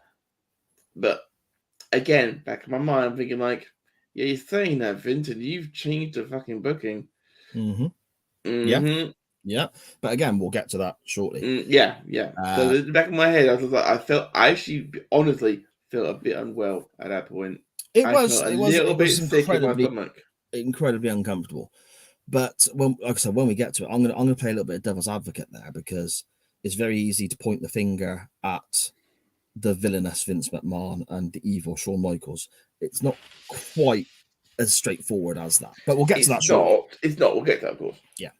The match starts, and it's obvious straight away that Shawn's got his working boots on here. Shawn Michaels always took great pleasure in being, as he said he was, the main event, the top guy, the showstopper, Mr. WrestleMania, all these cliches that he used to bang out.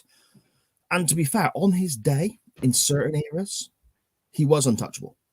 You know, around this time, the mid to late 90s, Shawn was untouchable. He was the best thing the WWF had. They called him Mr. WrestleMania for a reason. But at the same time, his WrestleMania record was terrible. Ironically, he performance-wise, out of this world. For he sure. gives you the best match of the night. Those WrestleManias, and when he wants to, he'll sell for you. Absolutely. And that's what happened here. He's bumping all over the place for the Bulldog, isn't he? Yeah, Bulldog was ferociously strong. You picked him out of midair in a crossbody even for a Luther's press, and just the bear hug. I mean, he mentioned, just captures him. Yeah. They mentioned on commentary he lost 2 stone. I mean, like, that's 28 pounds. Yeah. That's not a small amount of weight. See, I'm looking at the Bulldog and I'm thinking, has he lost that much weight though? Possibly, depending on where he got it from. I suppose, because he's still got the muscle mass, hasn't he? To be fair, you know, and he's not. The Bulldog was never the tallest guy, was he? Was he 5'10", 5'11"? He definitely didn't hit 6 foot. He's taller than me, yeah. So he had this. He was like 270 pounds, 275 pounds on a frame of a man who was, say, 5'10", 5'11". That's a big amount of muscle mass on a shorter, smaller frame, isn't it? When you see pictures of him when he was much younger and still wrestling in this country, he was incredibly skinny. So it's obvious where some of that mass has come from, if you know what I mean. But we get Shawn bumping all over the place for him from shoulder blocks, clotheslines, and everything. And he's making the Bulldog. The Bulldog looks like a huge, powerful guy anyway because of the size of him. Absolutely. But the way Shawn's bouncing off his moves, it makes him look even bigger and stronger, doesn't it, Matt? It's really effective visually as somebody sat there watching the match. It's stunning. It's stunning, for sure. I mean, we also saw some great mat wrestling as well from Bulldog as well, which was great to see. I mean, one of a beautiful bow and arrow lock he locks in at one point. Like, you know, where he like posts on the knees and then grabs the arms and goes back on his back and literally pushed you into the air. Of the course, surfboard, the bow and arrow, back of that term, surfboard bow and arrow. The thing is, I had to release it quite quickly because his shoulders were pinned, and that wasn't the planned finish. Yeah, he got quite cross by that, didn't he? yeah. JR then mentioned in commentary that the Bulldog won the Intercontinental Championship belt in 1992. Who did he lose it to? Shawn Michaels. In October. Yeah. So he's like, and so they were setting it up. They were setting it up quite nicely. And then the what was it? What was he called? Oh, the backup plan? Well, I forget what they Oh, called the him. The insurance policy. policy. Yeah, The Rick insurance Rude policy. comes Rick out. Yeah. Rude ran down before he switched to Nitro. Mhm. Yeah. I mean, before we get to that, there's another moment of power from the Bulldog I want to get Absolutely, to. yeah. Absolutely, go on. There's a gorilla press.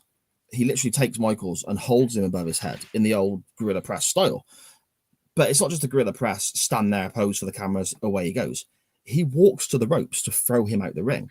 Ref The stops ref, him. yeah, the ref climbs up the ropes and stops him. So he thinks, okay, turns around, walks to another set of ropes to throw him out the ring there. The ref stops him again. He walks to the third set of ropes.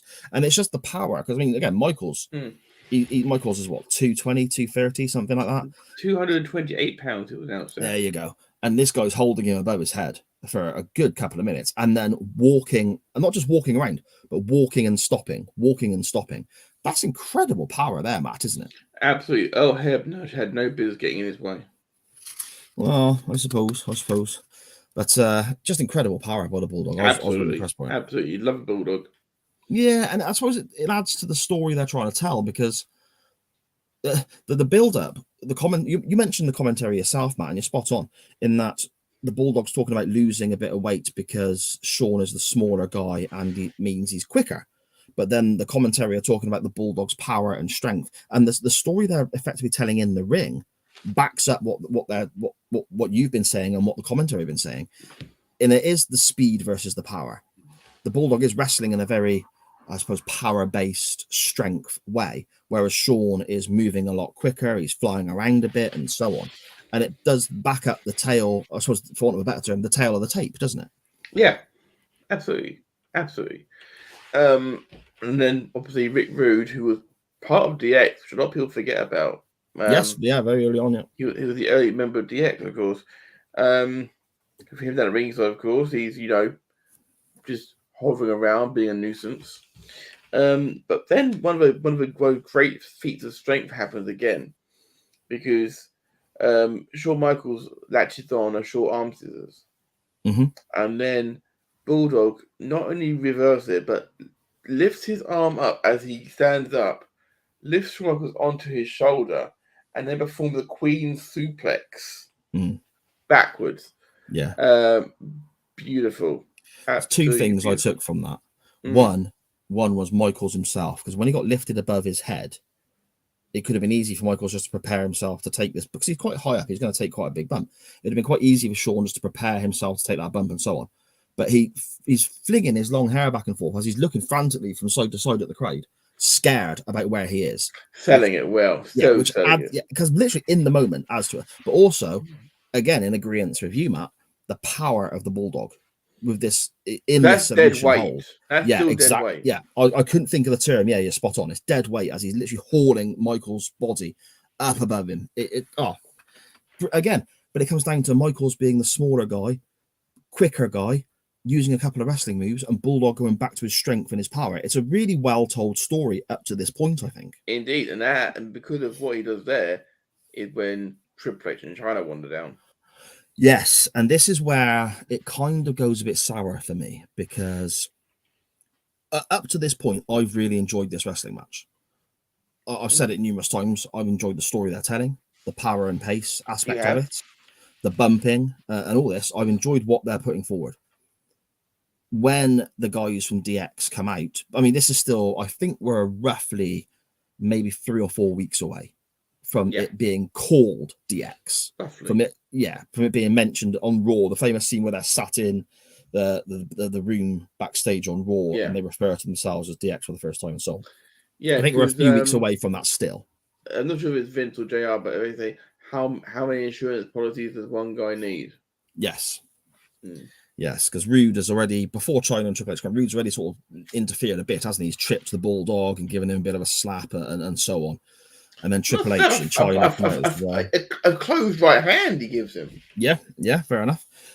Triple H and China come out as well, and they're getting involved. And I mean, it's good heel work. It's similar to when you have a tag team and a manager. You can sort of have that one of you in the ring, one of you causing a distraction, the other person coming on the blind side. It's quite simple, old-fashioned heel work from the numbers viewpoint. but it does work so well in getting the heat, doesn't it? It really does. It really Yeah. does. And on the outside, you've got Bulldog ends up outside, and he ends up, fighting off everybody, no problem, and then gets Michaels onto his shoulder to do the running power slam outside the ring, which would have looked amazing.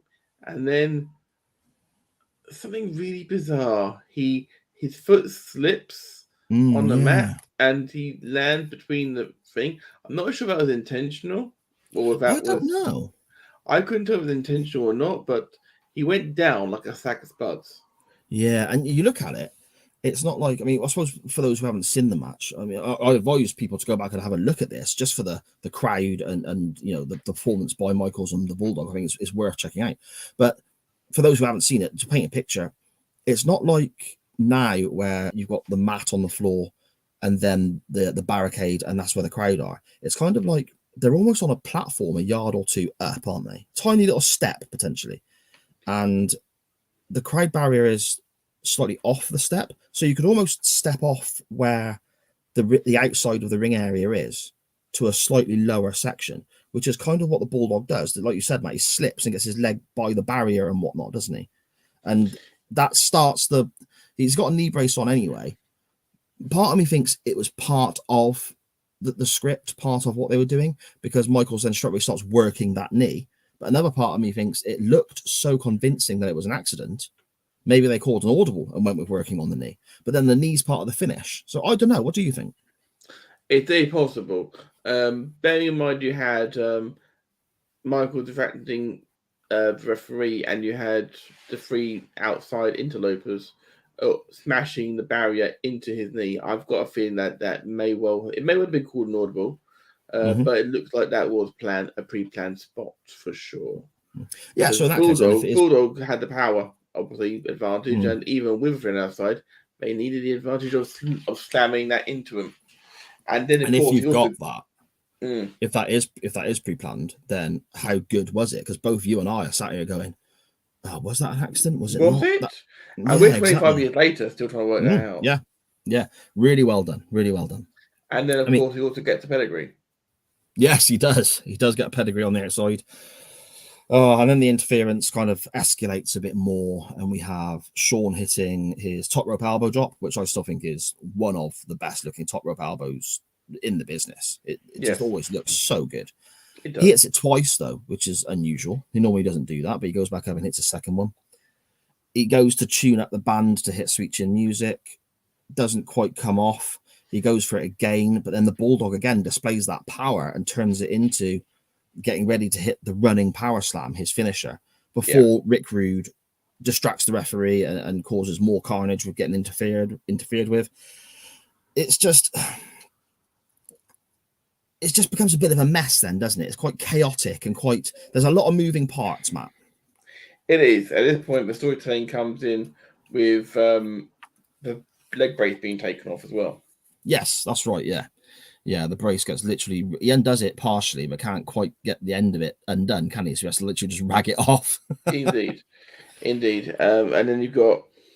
the figure four gets locked in, which is obviously not a move which Michaels was known for getting wins with necessarily at the time. So it wasn't Ric Flair, that side of things. But the storytelling here was still quite good in a way, because you had China and Triple H and Rick Rude all helping to put pressure at various different points. At one point, Bulldog actually about to reach the ropes, and he gets a right hand for his troubles, and then just sent spiraling back into the ring again.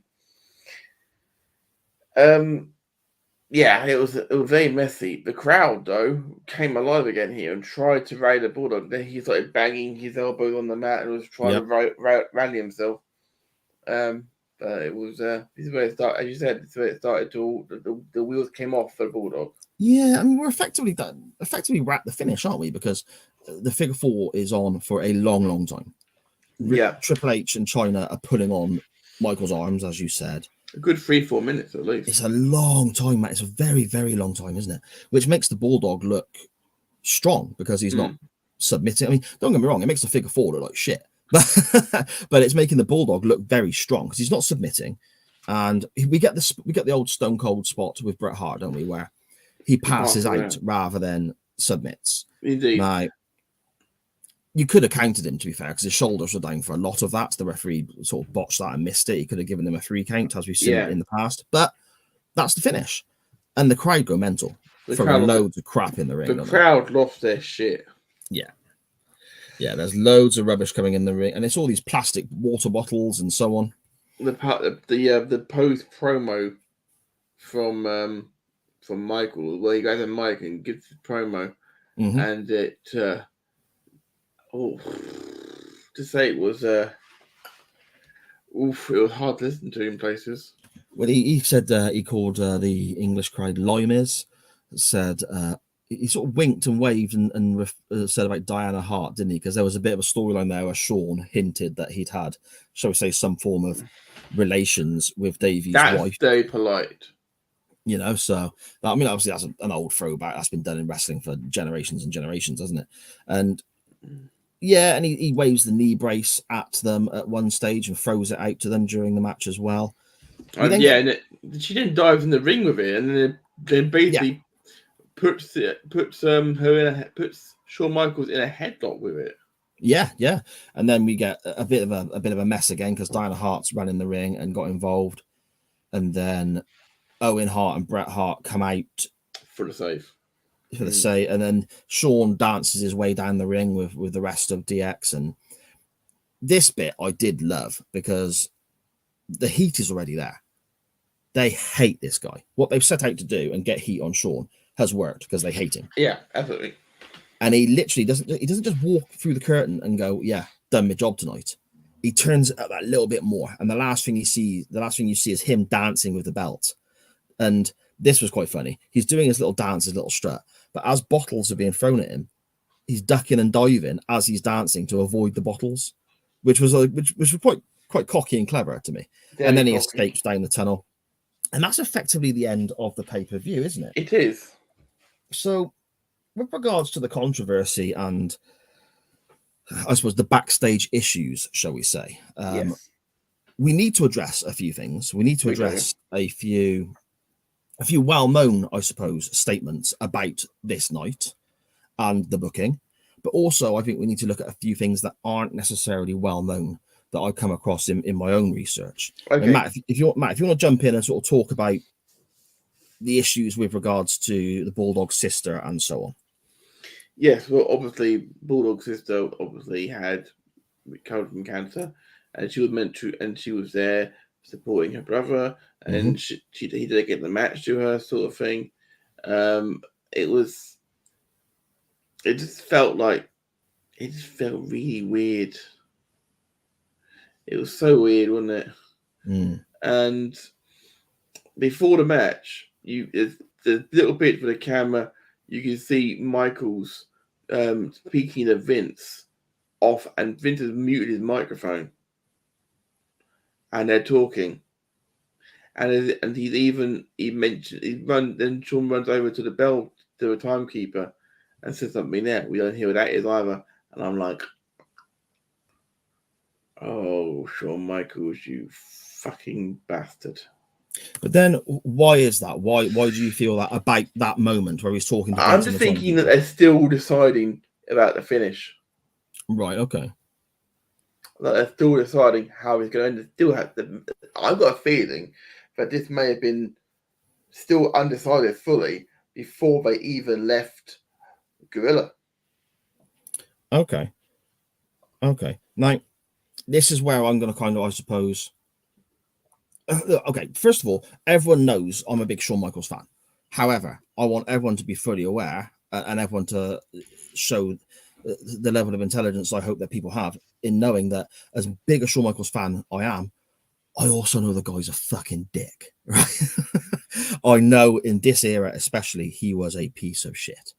Absolutely. But the narrative that Bret and the Harts were the good guys and Michaels, Vince, and everyone else were the bad guys is so old-fashioned everyone was at fault for so much, as we've covered at length in our Montreal episode back in the archives. If people want to go check out that, me and Magsy looked at the Montreal screw job in depth and covered a great deal of stuff there. Now, you need to remember as well, this is before Brett has been told we can't honour your contract. So he's not entering all those contract negotiations or anything there. This is before we've got to the issue of Montreal and Brett leaving, Bulldog quitting. None of this is in existence. You've got to imagine a wrestling world where that doesn't exist. That's not even been thought of. That's in nobody's mind. That does not exist, dude. That's a struggle, seeing as how I know it so much. But for this night in particular, for these people involved in this scenario, that's the reality. That's the reality of it. Montreal doesn't exist. It hasn't. Absolutely. It's not even been discussed yet. Now, in theory, what was going to happen was the Bulldog was told initially the plan was for him to go over. Okay? Yeah. That's fact. We know that. That's in Bret Hart's book. That's in, I believe, in Shawn Michaels' book as well. And Diana Hart has mentioned it on interviews as well. Bulldog was told, you're going over. Okay? Yeah. But it's the old adage, plans change. And plans do change all the time. Now, the plan, from what I've heard and what I've read today, was they were going to go back to the UK the following year and try and do a bigger arena. The NEC only being 11,000, Vince wasn't overly pleased with this. They wanted to do a bigger show in a bigger arena. I don't know where they had in mind. I don't know. I'm not sure.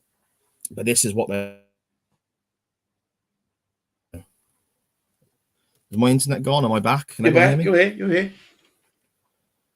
Where did I get to before I disappeared? You literally said what you think happened was...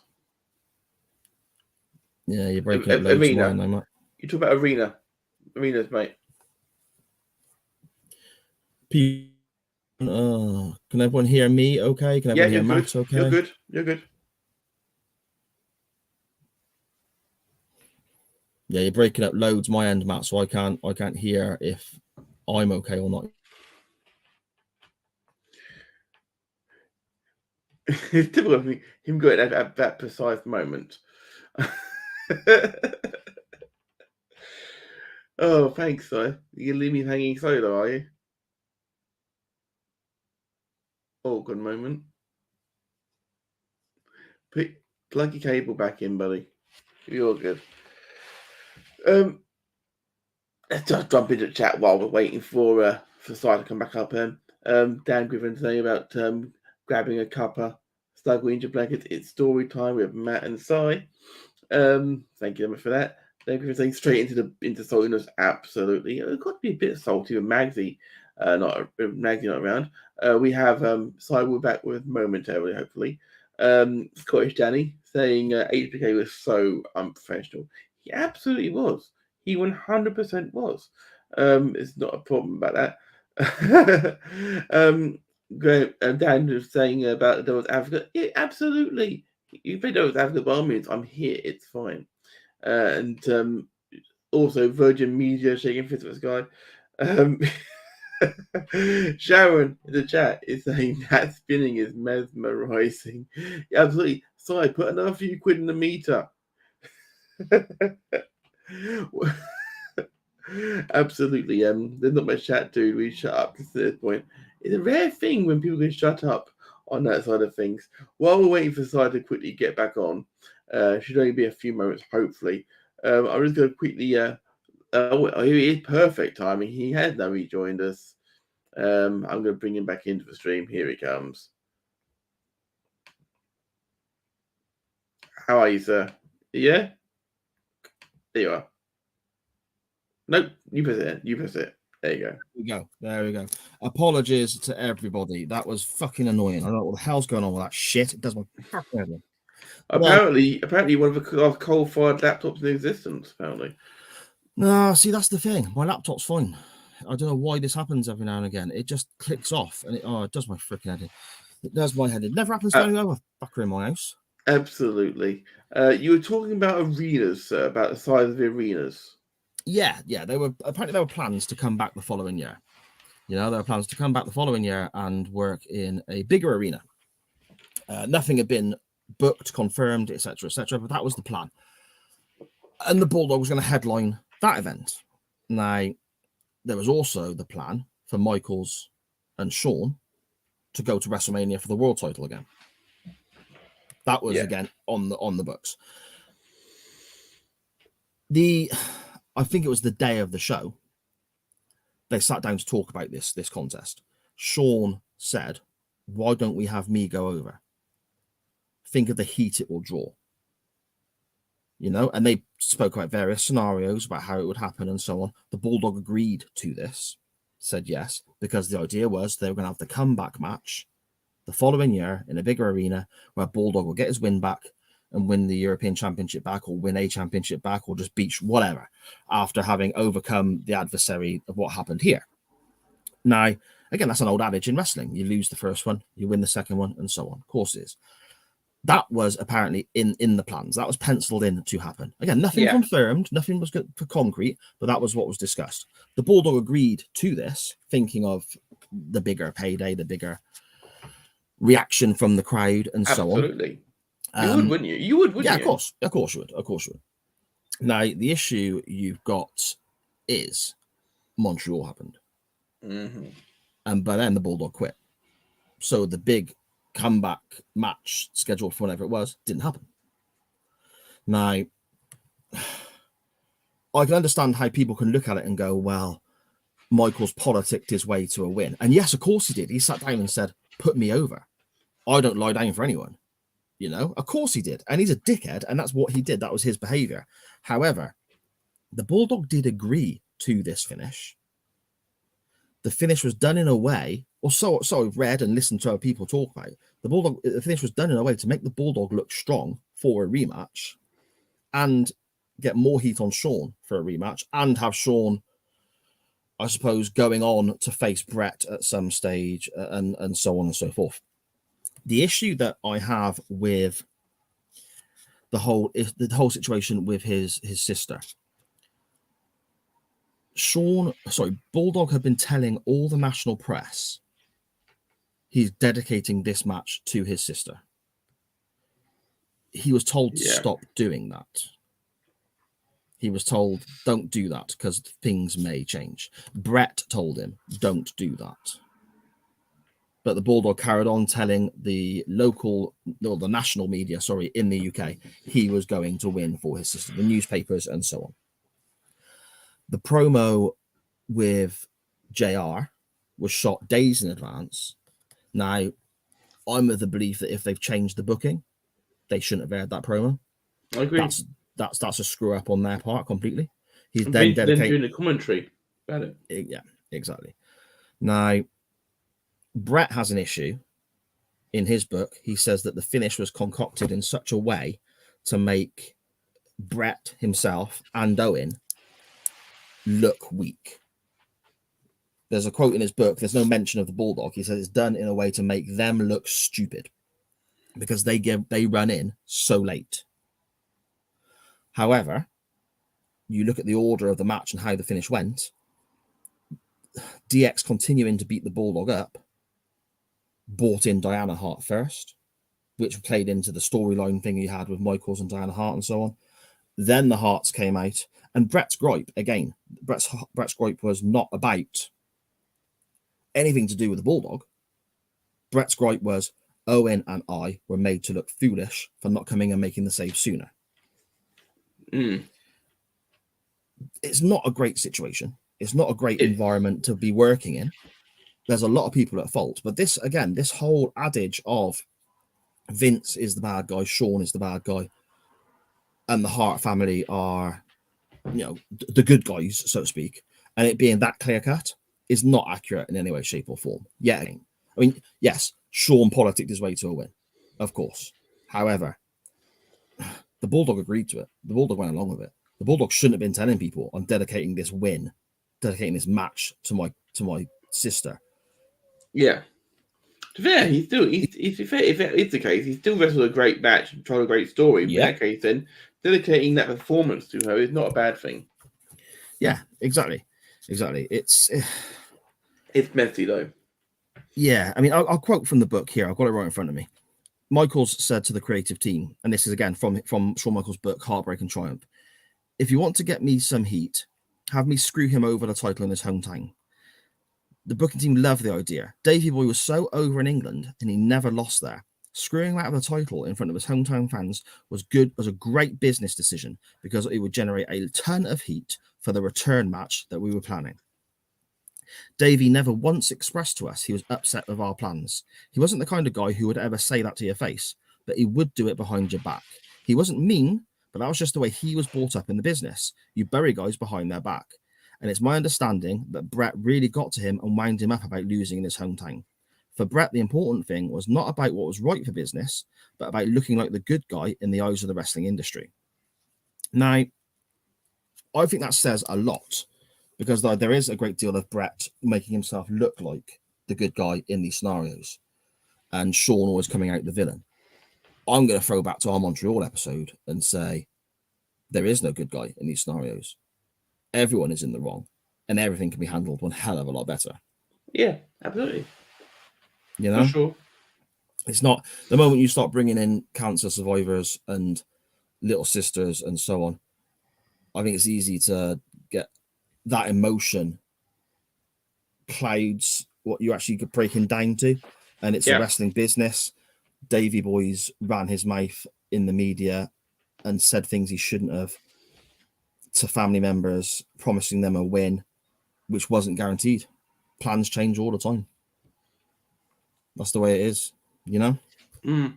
Scottish Danny, I don't want to attack at this point, no, but Scottish Danny is saying HBK burying Smith in his book. Bad cop moment. Well played, sir. Did Graham nick your account to do that one? Excellent. So yeah, again, I mean, Sean's book is fascinating because he's a really interesting character because he was a dickhead for so long. Yeah. You know, it'd be easy to read a book and about somebody being Mr. Nice all the time. It's very easy, I think, to in your own story, in your own history, you're always the good guy. Oh no. You know? No. In a lot of situations, you know? A lot of people, when they write their book or they write stories and so on, it takes a great deal for a person, I think, to accept they're in the wrong. And I get that impression with Brett a lot. He doesn't accept his part in this scenario. And I think because of what was coming, the build-up and so on. Obviously, Montreal was months away. In this time frame here, this particular night, it doesn't exist.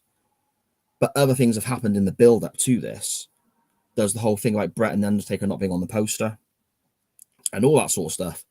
I just think maybe if you read Brett's book, you read Sean's book, you read other articles online, you listen to Diana Hart when she's done interviews. I think it's for Inside the Ropes, maybe she did one for. Yeah.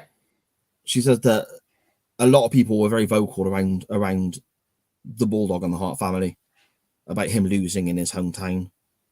But ultimately, I can see it in this instance being the best for business if there was a return match planned. But again, that's a big if. So that's just my thoughts on it, mate. It is possible, though, for sure. Yeah. So then, where do we go then? Where's your rating for this one, my friend? Where are we going rating-wise? Out of 10, what do you think? I mean, and again, we're looking at the contest, not the nonsense behind the scenes, I guess. Well, taking that to one side and putting it over there, locking it away, handcuffing it, blindfolding it, and saying, you know, we'll do you later sort of thing. Do that to one side, I would say, in terms of storytelling, in terms of selling, in terms of what the match was, a good 7 out of 10. Yeah, okay. Yeah, I got 7.5 written down here, so yeah, that's a good shape. Yeah, there's a little bit because I can't work out if it was an actual if it was meant to be a slip or not. Yeah, and I think that's... Once I know, it is 8 and 8 for me, but I don't know, so it's 7. See, okay. That's on me. Okay, so that doesn't change it for me. Because I like it. Does. It massively affects the angle. Well, I suppose. I mean, if it's not part of what they were planning, the fact that they worked it into the match so well. That's why. That's why. If it wasn't intentional, then calling an audible like that gets an 8 for me. Mm-hmm. But at the same time, we read in the books that I've got here, Brett's book, Sean's book, and so on about this night. The figure 4 with Bulldog passing out and the interference was always going to be the finish. So I assume the leg thing was written into it as well. I assume. I guess we'll never really know because Bulldog's No. not here no more. Yeah, there we go. Yeah, so 7.5 for me. Yeah, an enjoyable match, mate. Yeah. An enjoyable match. A lot going on. I implore people to do your own research into that because I was halfway through explaining stuff and my internet let me down. So I deeply apologise if that sort of broke my stride as I was trying to explain things, and I didn't get the points across I wanted to get across. I had a segment from Brett's book I wanted to read as well, but I got one eye on the time and we lost a few minutes because of my shitty internet. So I hugely apologise for that. Maybe I'll do something for the audio version or something. We'll see how it goes. But yeah, I implore you to do your own research into this night. It's a very, I suppose it's quite a small footnote in the build up to Montreal, but it has its influences in the build up to Montreal. In there, isn't it? Yeah, exactly. Where do we go next, Matt? Where do you want to take the CWF next week, my friend? Where are you linking to? I've got two choices here. Interesting. I'm going because last time I went with match type, and matches I would like, I can't link to it through this. Okay. So I'm going to I'm going to go forward 2 years to Unforgiven. Okay. I'm going to use the fact that this was the British Bulldog in a WWF title match in the 6-pack challenge at Unforgiven. Okay. British Bulldog versus Triple H versus Big Show versus Kane versus Mankind versus The Rock with Stone Cold Steve Austin as special guest enforcer with the entire WWF refereeing faction on strike. Oh yeah, I remember that. All the rest went on strike. Yeah, it was ridiculous. It was absolutely. It was brilliant. Austin was on commentary and special enforcer for this. Of course, it all came about because it was always going to happen. But just before this, of course, Triple H lost the WWF title to Vince McMahon. And then he surrendered the championship, and it was up for grabs in this match. Yes, that's a good match. I haven't seen that in a long time, I haven't seen that long. A 6-pack challenge, Unforgiven 99. The Bulldog obviously being your link to that match. Indeed, this has a lot of love for this match because this event was one of a few events I watched over and over because my friends who introduced me to wrestling only had this video and King of the Ring 99. Okay. So I saw this match a lot. No, that's good. I get that. Like the videotapes that you watch over and over again when you're a kid. Yeah, totally on board. Yeah, yours were Trish Stratus, mine were wrestling. Maybe. My link is using the Bulldog as well, actually. Okay. Well, I suppose you can use Brett because Brett was there as well and Owen was there as well and so on. But the Bulldog is the main link. And I'm going to jump back to In Your House 16, a match that the Bulldog was involved in there. In Your House 16 was Canadian Stampede, and we had a 10-man tag as the main event, and we had one of the most raucous, crazy, supportive hometown crowds going.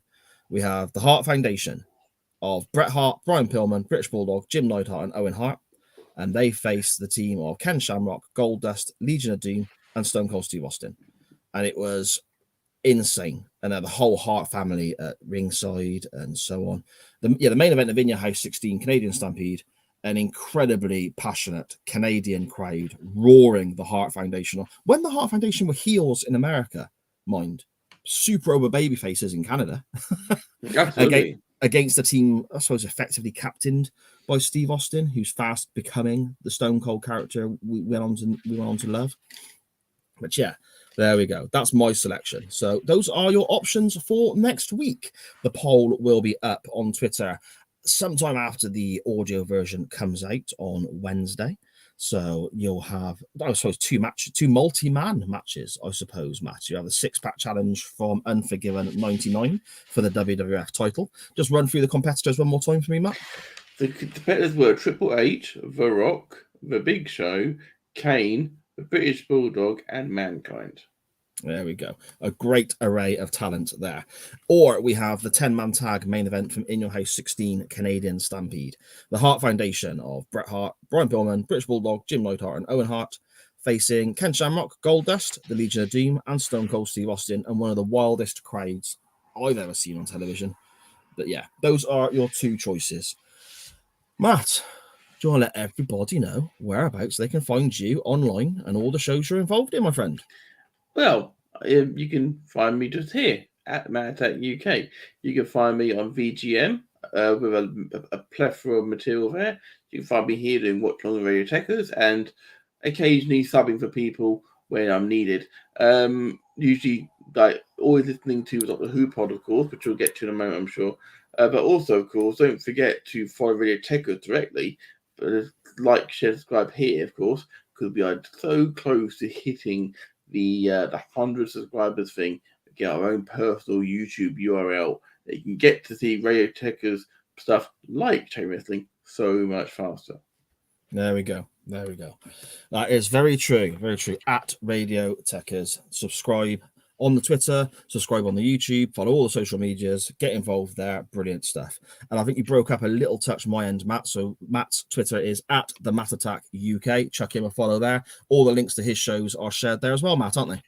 Absolutely. Absolutely. And of Great course, stuff. we should put it as well, so of course, follow his lordship, Ben Viney, and follow his lordship at Podfather Mags, and on TikTok at Mags All Pods. There we go. There we go. And you can find me on Twitter at SJP Words, and the group you need on the old Book of Face, if that is what you prefer, is SJP All the Shows and Info. And by following, liking, whatever you want to do to those, you can get links to all the stuff I do. I mean, there's something I'm involved in coming out pretty much every day of the working week at the moment. On a Monday, you have Chain Wrestling live here. On a Tuesday, you have bloody hell, what's Tuesday? The Doctor Who pod on a Tuesday with Dan Griffin. Brilliant stuff there. Coming to the end of season 1, but I'm loving recording it. Season 2, we've got plans already. Guests coming on, all sorts of stuff going on there. Really looking forward to getting more people involved in that. Wednesdays, we have the Chain Wrestling podcast version coming out, which is, I try and make it a little bit different to the live version by adding sound effects and music and so on. I know some people prefer this, some people prefer the audio version, so I appreciate that. Thursday, Nitro Nights with Scottish Danny, looking back at WCW one show at a time. And on Friday, just started now, season 2 of The Waiting Room with our good buddy Benny Mack, looking back at Quantum Leap, one show at a time.